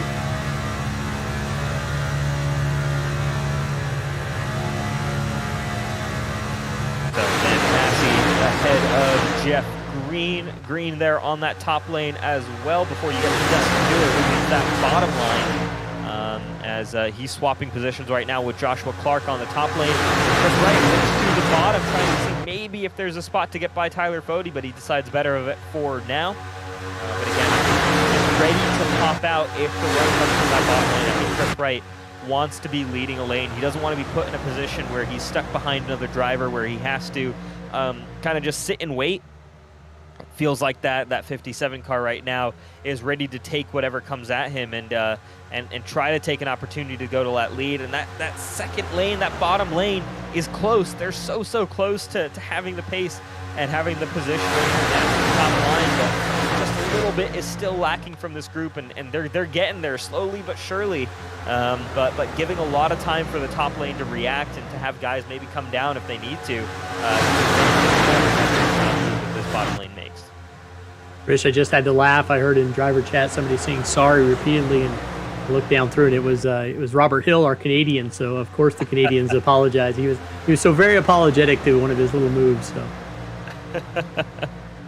they are cordial. See it there. Oh, very. It's great to see there, and great to see he ended up making the duel here tonight. Was actually Again, I was speaking with a couple of guys from Pro Edge and that general group there prior to us going live, and I think he was racing, from the highway basically to get back to his apartment on time to make his qualifying run. So a little bit of a hectic evening there for Robert Hill Jr., but he made it. He put in a really good qualifying time, and is now running here in duel number 2. Right now he sits in the 13th position, but very much still in the battle here, as we've got, I don't even know, 21 cars I think in this lead group. It's ridiculous here just how tightly packed things are right now as we run on lap 19 of 50. So which one is he? He shows as the car 5, but I don't see a car 5. Is he the 2 car, or is he the Hootie's? That's a great question. Is 99 car maybe? 89 I think might be Brett Jones. Yep. Oh, that's the 89, yep. 17 is Hunter Smith. 05 I think must be the 2. It shows as 2 on the screen. Yeah, 21 Savage Motorsports. Okay, he has made the move actually to 21 Savage, so there you go. That would make a lot of sense that he's running the 2 car. Yep. Okay. Hopefully we'll get that fixed for next week. We should. Yep. Hopefully. But back up front then for open drivers, Chris Wright, the only open driver now inside the top 10. As things look a little bit more comfortable for the driver, the number 57 car. You have a group of them just outside the top 10, 12, 13, 14, 15. I think it was Burrell, Arnold. Who else do we have there? I think Hogan as well as Snyder, all there from 12th to 15th positions. But again, they have some work to do. I think they're trying to make this bottom lane work. They're sticking with this bottom lane for now, trying to see if they can just move forward if they can. But again, they're just struggling right now to make that full push forward. As I think who's leading this particular line, I think it's Ryan Schold currently leads this bottom lane.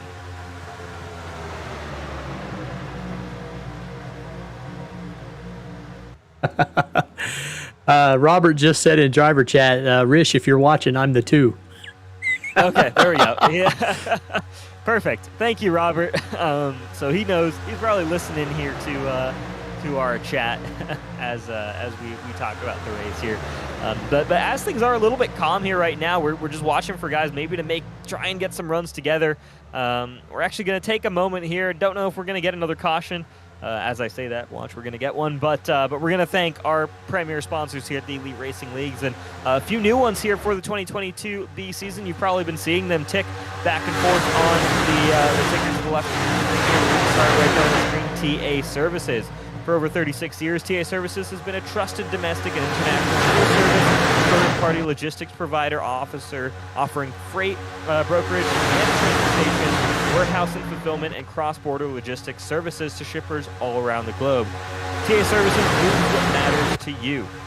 Let the TA Services team make shit happen for you. I love that. That's put in there just to trip you up, isn't it? I was gonna say how to tell I haven't read the sponsor reads prior to doing this. So thank you, TA Services. Great to have them on board with us for this 2022 B season. We've also, of course, got Blue Egg Marketing returning for another season. You know the drill. They're the marketing department for small businesses. If you're a small business owner, then Blue Egg Marketing is your absolute biggest fan. Whatever your constraints are, they help catalyze creativity, and they'll help your business punch well above its weight class. Last but not least, we have Breezy. Breezy is a venture-backed technology company based in Toronto and Boston. They're on a mission to reimagine the group photo experience. Gone are the days of carrying around a tripod or selfie stick. They help their customers and users tell better stories about meaningful moments. They'll let anybody tap into nearby cameras to capture group memories at iconic places, as if users were controlling their own native camera app, except now from a perfectly positioned vantage point. Today you can find Breezy at well-known sports venues and cultural landmarks across 4 different continents. So great to have Breezy Cam on board as well. Of course, Join APS continues to sponsor the Cup Series here. JoinAPS.com. APS offers a complete solution for all types of businesses, credit card-related transactions. Their industry-specific solutions provide the best options for your business model. They have experienced client service representatives who understand what your processing needs are. So shout out, of course, to our premier sponsors, to our primary sponsor here for the Cup Series, and Of course, we have Home Place Beer Company sponsoring the Daytona 500 next week. Check them out as well.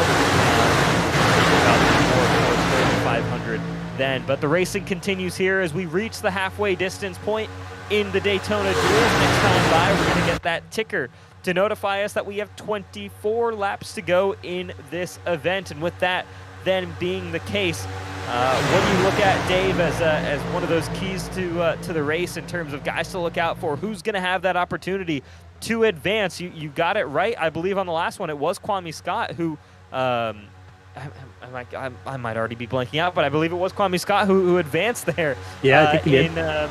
In the first duel, so you kind of hit the nail on the head, and so I'm going to hand it off to you, and who's going to be the guy who to watch out for. Well, I'm not going out on a big limb here because this one's a lock, and I had it since I started. I said I would not pick against Chris Wright, and I was going to see if the broadcaster curse works. So I'm picking Chris Wright to win tonight. You'll have to deal with him on Sunday nights when the Formula One season comes around if it doesn't quite work his way. So. Yeah, we'll keep an eye on that for Chris Wright's sake, but he's putting in a great run there, and obviously from the Elite Racing Network, one of our Elite Racing Network team members there, as well as Robert Hill Jr., but Robert is already locked into the event. Great to see those guys out on the racetrack and giving it a go here in the Cup Series, and Wright, of course, just kind of picking up where he left off, really, was in the Championship 4, I think did a couple of races, one-offs, last season, but comes back here for the Daytona 500 and looking just as strong as ever. That 57 car just looks very comfortable, and I think he's with two drivers that he's very comfortable racing with, Tyler Fode and Nick Massey. Chris Wright has frequently worked with Nick Massey despite the fact that they're on different teams now, but they've always worked relatively closely together, especially at these plate tracks. I would not be surprised if there's an open line of communication between those guys. In fact, all three of them. I would not be surprised if there's an open line of communication there. That inside line pushed up quite a bit, got almost up to Chris Wright, but now they've slipped back a couple spots. Yeah, they're kind of just sitting there in that kind of 4th or 5th position on that top line, not really making much forward movement, not really falling back either. I think it's just right now it's a lack of numbers. There's only 4 guys there in that lead group on the bottom lane, and that's just not enough momentum to push themselves forward. I wonder if Hunter Smith as well could be a little bit more aggressive with pushing, or if Ryan Schold maybe isn't the best leader of that pack. But for the most part, it just seems like the situation is that there's just not enough manpower on that bottom lane. Coming up on a lapped car there.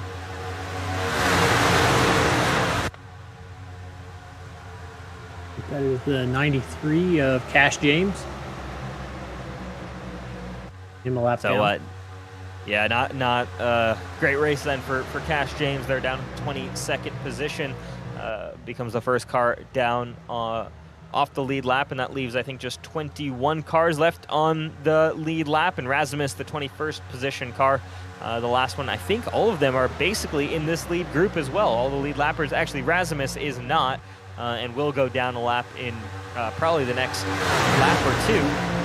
But other than that, we have 20 cars sitting here on the lead lap here, all racing it out for this victory. Ridiculously close up here. 3 seconds covers the top 20, and there they all are on your screen. In the last race, we pitted with, 15 laps to go, I think everybody pitted? Yeah. So they went 35, so... What's interesting, though, is they pitted on lap 7 or 8, I believe, of this one. Yeah, 6. Is that enough now to make it to the end of this race, or was that 15 kind of the extent that it was? Or did drivers just pit early to maybe try to split it up as much as possible, utilize fresh tires versus worn tires? We haven't quite had the opportunity to get that information. Yeah, it kind of felt like once one came, the rest of them did. So yeah. So potentially everybody here could be good to go to the end, and it could just be a straight fight, or we could have to see drivers come down for a splash, as there we go. They do have to come down for a splash. Tyler Fode right on cue, along with Nick Massey, Chris Wright, the 3 of them, all coming down, splash of fuel, maybe 4 tires, maybe 2 tires, and then back out onto the racetrack here to finish off this second duel. We'll stay with Fode here and see how quickly his pit stop is. Quick. Take a look here. Don't see the tires being lifted. It looks like fuel only would be my guess. Yep, all three looks like fuel only. Yep. All right, so that's the strategy play there. Despite what we were hearing in the first duel, after the first duel, that tire wear was, more severe than the drivers expected. All of a sudden, we have those top drivers going fuel only, thinking, no, we've got the tires to make it to the end. And, we've got a guy way, way late on the brakes. That's both Ryan Schuld as well as, who was the other one there that completely missed the pit road? I think that was Kendall Noah Player. Oh, then he went around. And around he goes, as well as the 17 car of Hunter Smith. I think Hunter Smith was the one that totally missed pit road there. Kendall Noah Player definitely looked like something happened to the 94 car as well. But here we go as they dive off onto pit road. So 17, Hunter Smith is the second car that back there behind Jeff Green. He did not get slowed down. And then he plays John Deere. Really late, I think, approach to pit road and just completely missed the opportunity to get on the brakes. Normally you'd have drivers committing way, way, way before that. So, interesting there. So Hunter Smith back out onto the racetrack. I assume the pit lane, pulled right in front of Kendall Noah Player. So that's what happened to the 94, because I saw the 94 drop a couple of spots and thought that might have been him, but no, he just gets caught up in the issue that we saw there for Hunter Smith. Back up front with Jeff Green. These are the cars that have not pitted yet. There are 6 of them. Jeff Green, Scott Crump, Dustin Dewar, Josh Arnold, Cole Snyder, and Michael Goodman have yet to pit. Yeah, so let's see now what the plan is for these guys in terms of getting to the end of this race. Is do they have cars that have enough fuel in them? I'd imagine not. But remember, there were a couple of drivers who did take that extra splash of fuel, when it came down to that last caution. But we're 17 laps to go. We're definitely still well within the fuel window here if we're thinking about it, because 15 laps to go when they didn't have a caution. This time they drop another 10 laps. So in theory, these guys, assuming the drivers in the first duel went as far as they possibly could, we still have about 10 laps here before any of these guys might be required to pit. Could be an interesting play for Josh Arnold and Snyder and Cole Snyder. The top 3 don't have anything to risk; they're already locked in. So, yeah, for sure. We'll see what the play is here from these drivers as it continues to just get darker and darker here at the Daytona International Speedway. We're in full night mode now, as for some reason, I guess the racetrack seems maybe a little bit darker here to me. But 16 laps to go. Jeff Green, one of those drivers, again, who really, I think, puts his best foot forward when it comes to these super speedway races. Obviously has shown some incredible pace, was the pole sitter here. Was it last year he was the pole sitter? Or it might have been a couple years or a couple seasons back. But yeah, Jeff Green, great pace always at Daytona. He's raced well at Daytona, and as well as Talladega, and right now showing that here in that 38 car, returning back to the front and in a new paint scheme, no longer with the C2 Freight paint scheme that he's got. I believe it's the TA Services paint scheme is that he's running right now, but can't quite see that from where our camera angle is. But still with Do Good Motorsports that he runs with. And we'll take a look there. But Jeff Green leads the way. Scott Crump, Dustin Dewar in third position. And Dusty, another one of those drivers, excellent when it comes to these super speedway races and putting on a great show right now. He's a winner here at Daytona when it comes to the truck series. He'd love to add winning at Daytona, even if it's in the duel here in the Cup series as well. Here, give you a good view of Jeff Green's livery. Yeah. Oh, it's a Bofana livery. There we go. Yep. What's a Bofana? I think it's a fruit company. They've sponsored a couple of cars before here in the Cup Series. I believe it's. I want to say it's frozen fruit or fruit in general. I could be wrong on that one though. But I've that may be why I don't notice it. I'm more of a smoking gobbler barbecue kind of guy.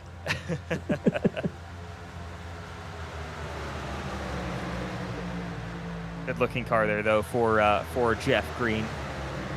As generally pretty single-filed out here up front. Again, if you're a fan of Do Good Motorsports, you've got to be very happy with what they're showing right now. Inside the top 6, they have 3 of their cars: Jeff Green, Dustin Dewar, and Michael Goodman. And then you've got Scott Crump in the 2nd position, as well as 2 open drivers there, and Arnold and Snyder 4th and 5th.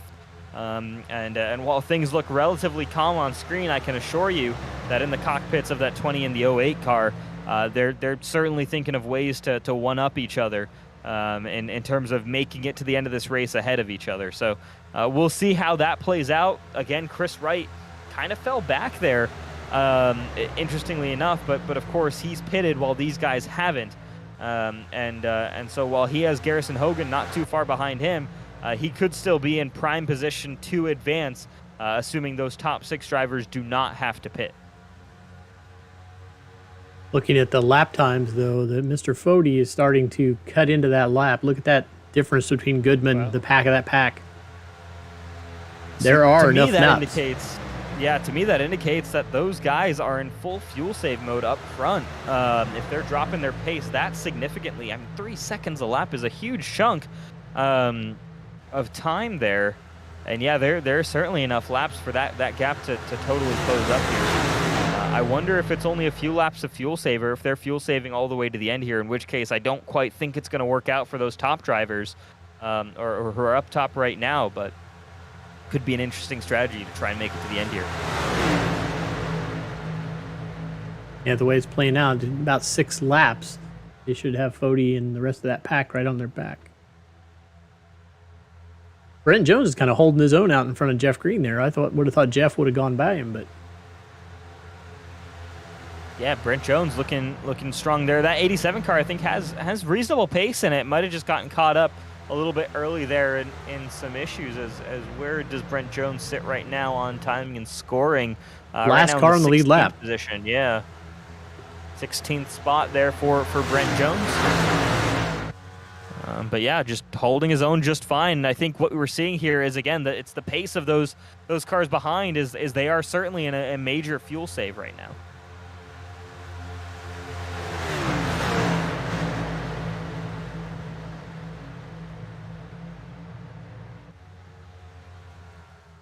Jaden Rasmus also hasn't pitted since lap 6, but he's back in 17th. That's the 87 car you're talking about. Yeah, there you go. So we'll see. Showing up as the 07. Yeah, he's showing up as 07, 87. It's all the same. We'll get it all fixed. No worries there. I think that might be 07 there on the screen as well.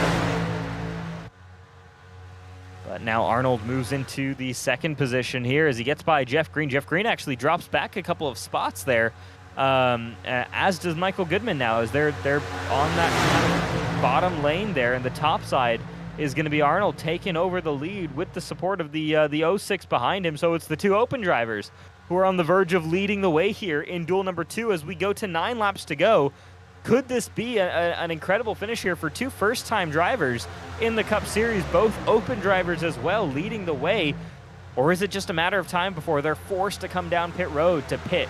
Are they just hoping and praying that caution flag waves, before they're caught by the rest of the pack? Times are kind of starting to equalize out now. They're only running about 1 second a lap off the pace of Tyler Fody. With a 12-second lead and 1 second a lap, that'll work.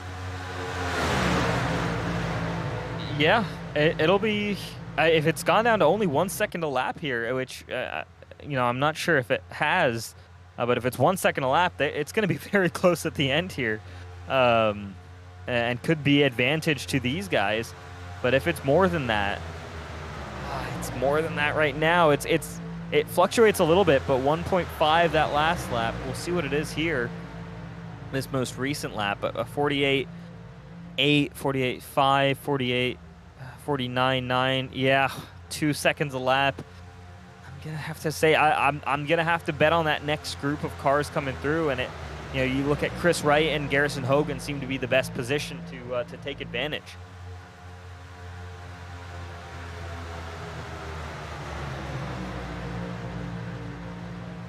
Gonna get one more data point here to see how it's progressing.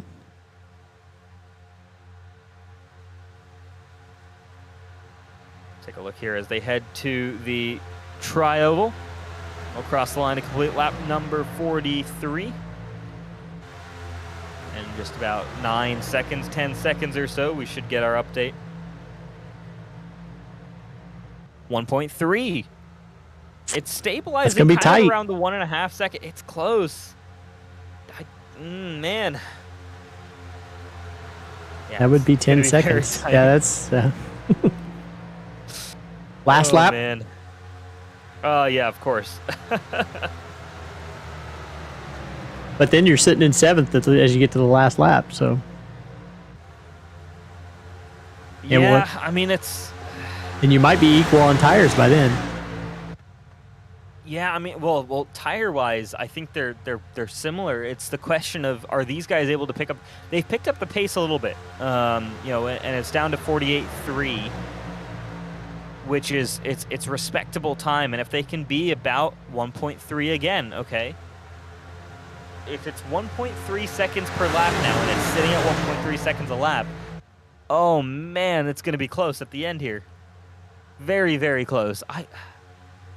This could be one of the most amazing fuel-safe starts. The problem is though, in maybe 3 or 4 laps, that second group's going to catch the draft, and that fuel advantage is going to more or less multiply in terms of a pace advantage, because they're going to grab a draft as well as just a regular pace advantage in terms of how much throttle they can apply. And so that's going to be kind of, I think that's going to be the game changer there for that second group. So yeah, I feel pretty comfortable saying if you're in that second group, you're in a better spot right now, unless of course there is a late race caution, in which case it's all over. Yeah, then it's all. I imagine they all dive for pit lane. Probably, yeah. I wouldn't see much of an advantage of not grabbing,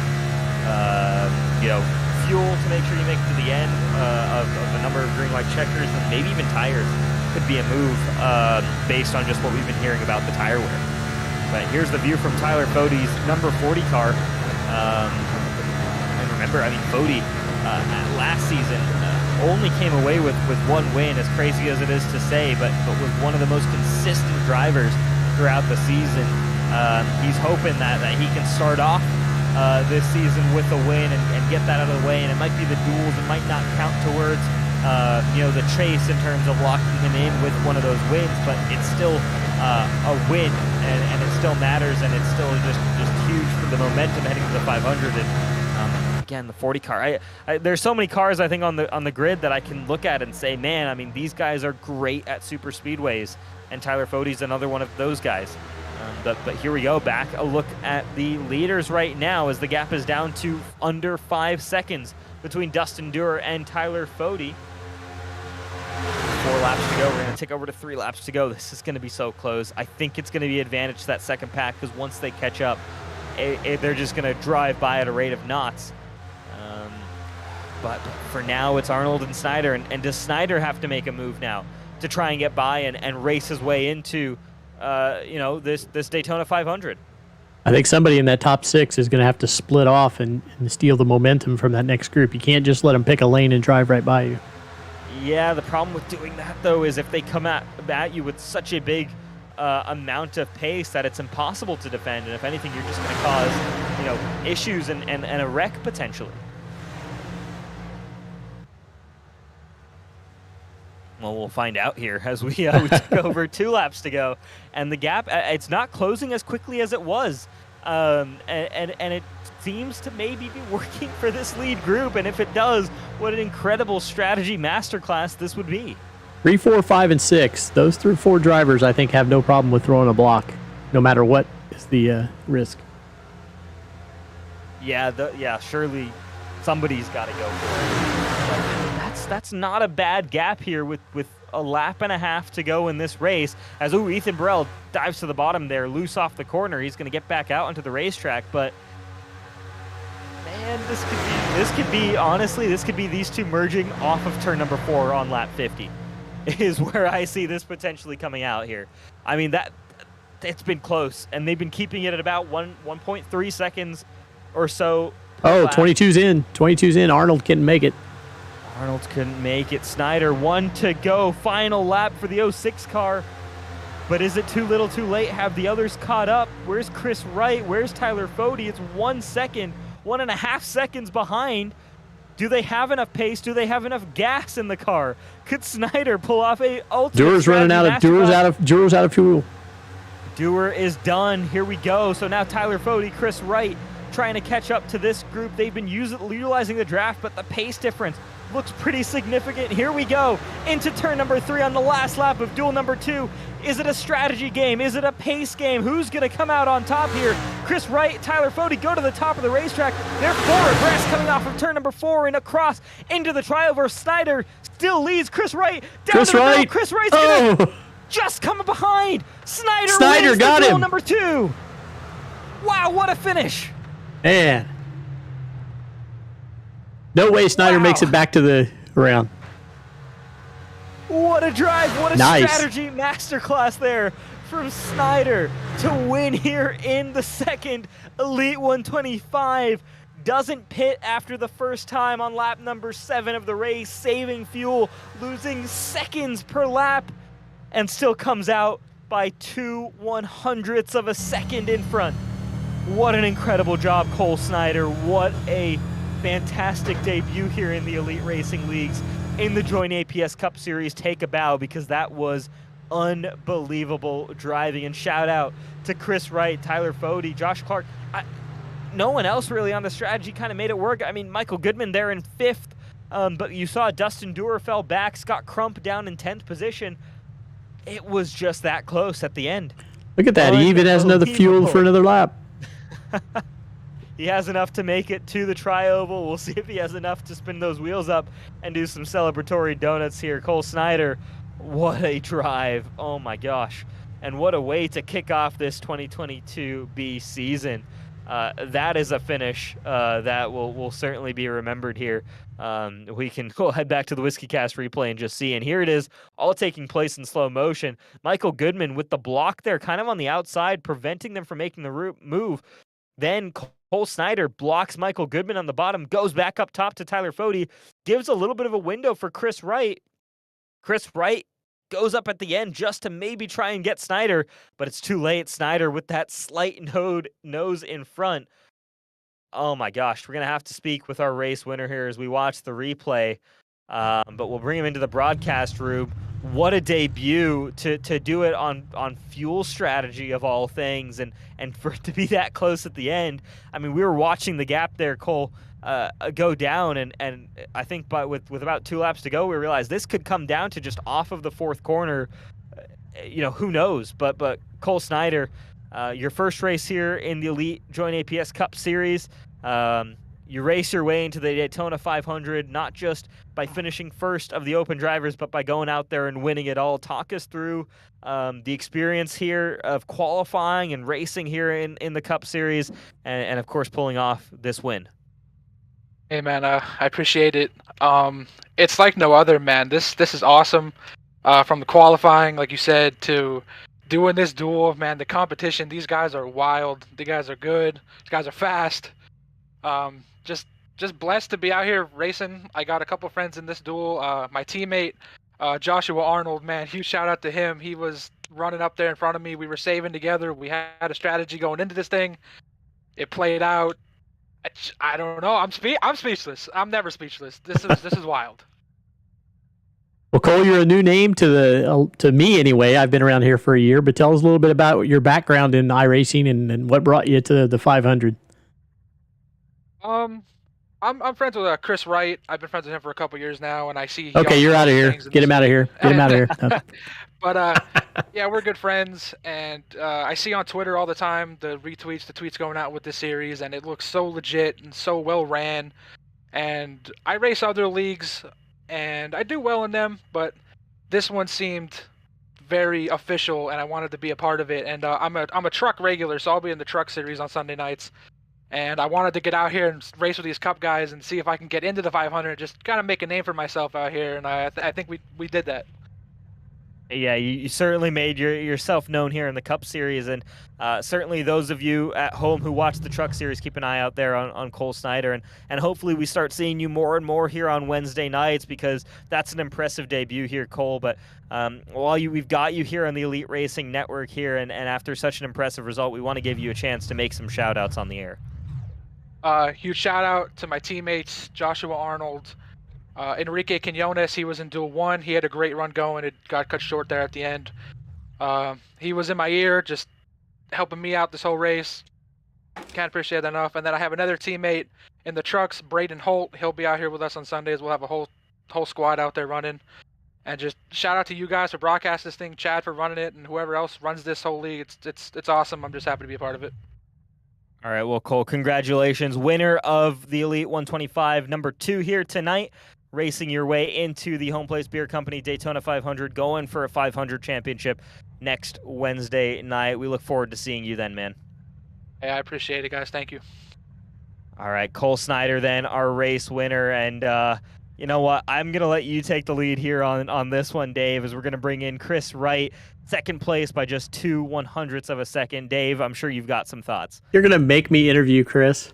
Oh, Chris. Absolutely. I'm here. I'm just going to watch. This is going to be entertaining. How's it going, fellas? Hey, Chris, I guess what? You are a good race driver. I've heard for a year how good you were, and I had no proof whatsoever. Couldn't find any YouTube videos, couldn't find anything. But you went out there and you proved yourself right. So talk to us a little bit about your strategy and how you guys caught up there at the end. You just got beat out by a little bit of fuel savings, but heck of a run there. You had a hole in the middle. I thought you were going to get it. Yeah, I couldn't, Fody being a teammate, Nick being a really good friend, they committed to me tonight. They didn't, there was no other teammates in there for me and Fody, and Nick didn't have a teammate, so we committed to it. When we pitted under caution, we knew it was going to be close. I'd do it all again. It sucks, because we should be lining up to start 6th in the Daytona 500. We're running for season-long points, and because I got beat on that fuel strategy there by Cole, which is a great driver. Like, I'm not taking anything away from Cole, but we have to sit around and hope somebody doesn't show up next week, or else, we don't get to start the Daytona 500. Well, he said he was a friend of yours, and I questioned his judgment, but he still stuck by it. So how does this work? You probably know better than we. Rish and I were kind of kicking it around. Do you have to wait for? Are you the lead alternate, or how does that stack up with the other open cars from the previous race? I believe I should be the lead alternate because I believe the first guy on time that didn't make it, I think. And then, of course, I finished the highest of any of the open guys in any duel. So I feel like either way you look at it, I think we're the lead alternate. We just need somebody to fall out. Just the strategy was right. Fody, Nick, myself, we even worked with Garrison there at the end. Those guys stayed in line. They knew what needed to happen.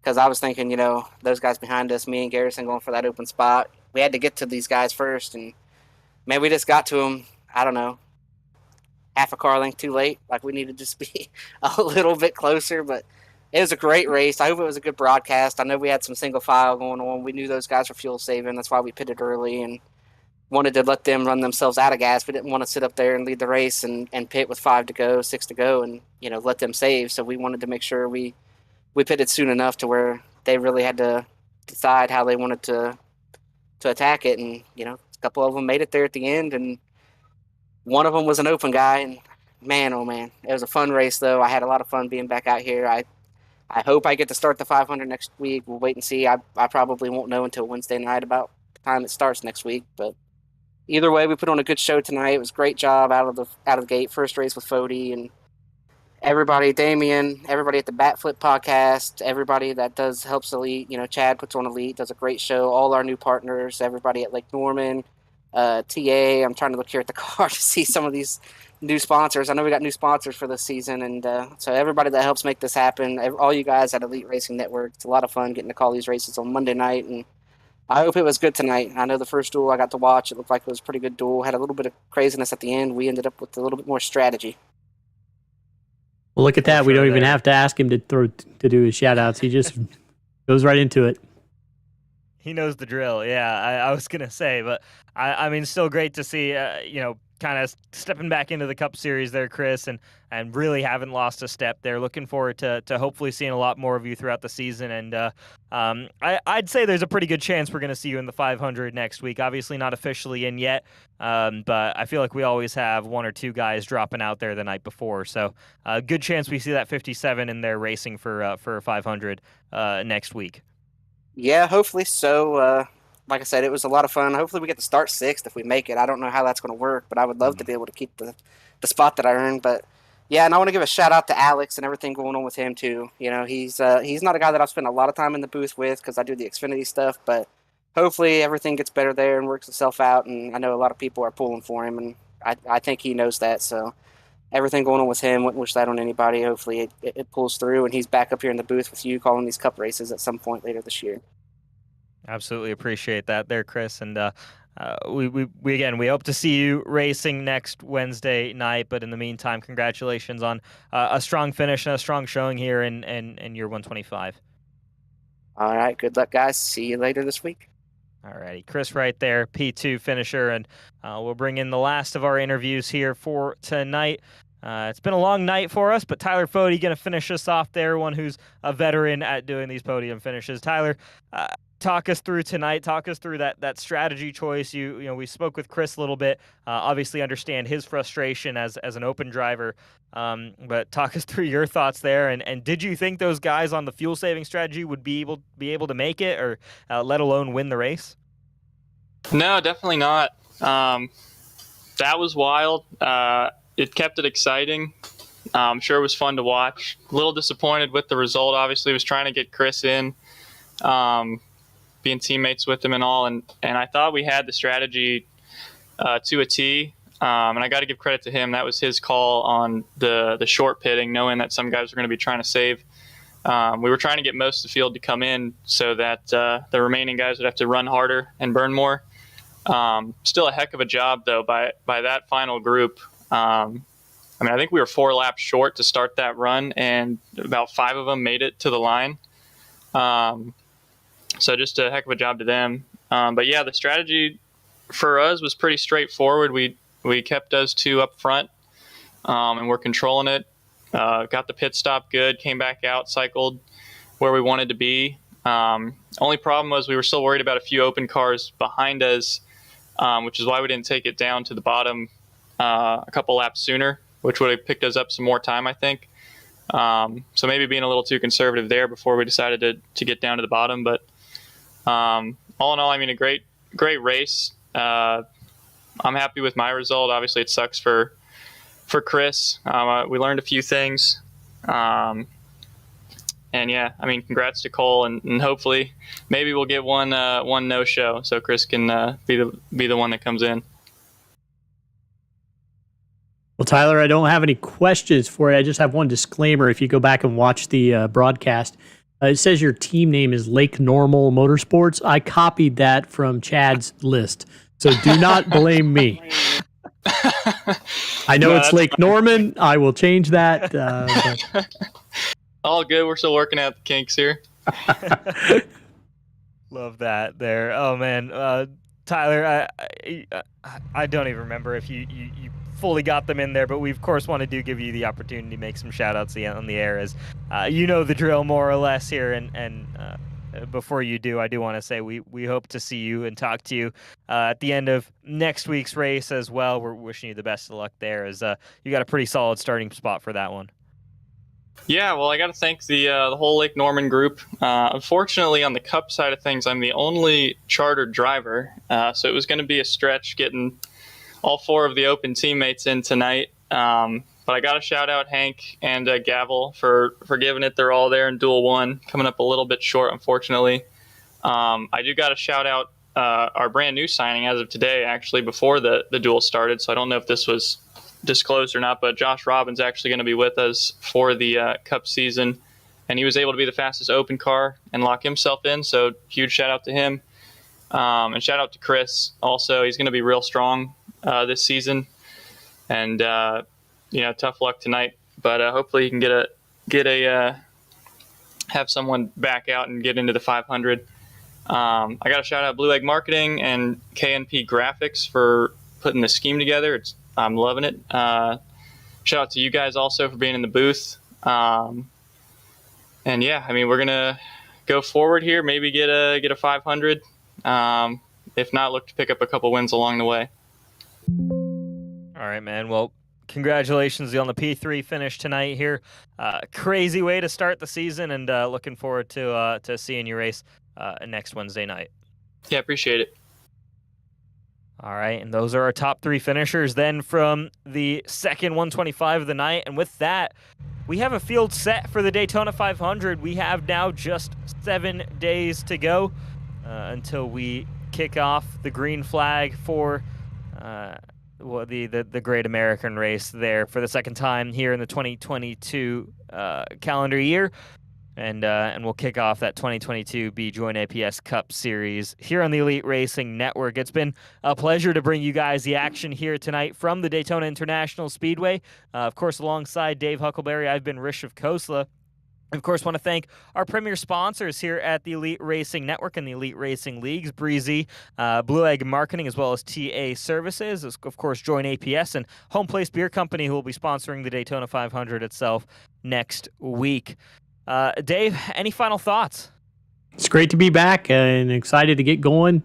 I got another race, Sunday night, and we'll be cranking them out about 3 or 4 times a week for the next 3 or 4 months. So ready to get going. Yeah, it's going to be a crazy couple of months here. Get ready for an exciting 2022 B season for all of you folks watching at home. Make sure you're subscribed to the Elite Racing Network so you're able to tune into all of the racing action. Follow us on Twitter as well. And, of course, again, going to continue to remind you guys and to bring it up. We do wish Alexander Ned the speediest of recoveries, wishing him all the best. There you see that GoFundMe in the bottom right-hand corner of your screen. Again, every dollar counts for him, for his family, to help with the hospital bills and everything that they're going through. And I for one, cannot wait to have Alex back in the booth. As much as I've loved having you here, Dave, tonight, yeah, looking forward to having Alex back and hoping him. Oh, yeah, he was always a bundle of energy, and I always look forward to it Wednesday night. I was usually just a fly on the wall, not in your ears. But listening to you guys is always great, so definitely miss him. Absolutely, yeah. We miss you, Alex. We if you are listening, we can't wait for you to head back to the Elite Racing Network. We do miss you there. But with that being said, from all of us here at the Elite Racing Network, it's been an absolute pleasure. These have been the Elite 125s and qualifying night here for the 7th running of the Home Place Beer Company Daytona 500. Thank you all so much for tuning in tonight, and we will see you all next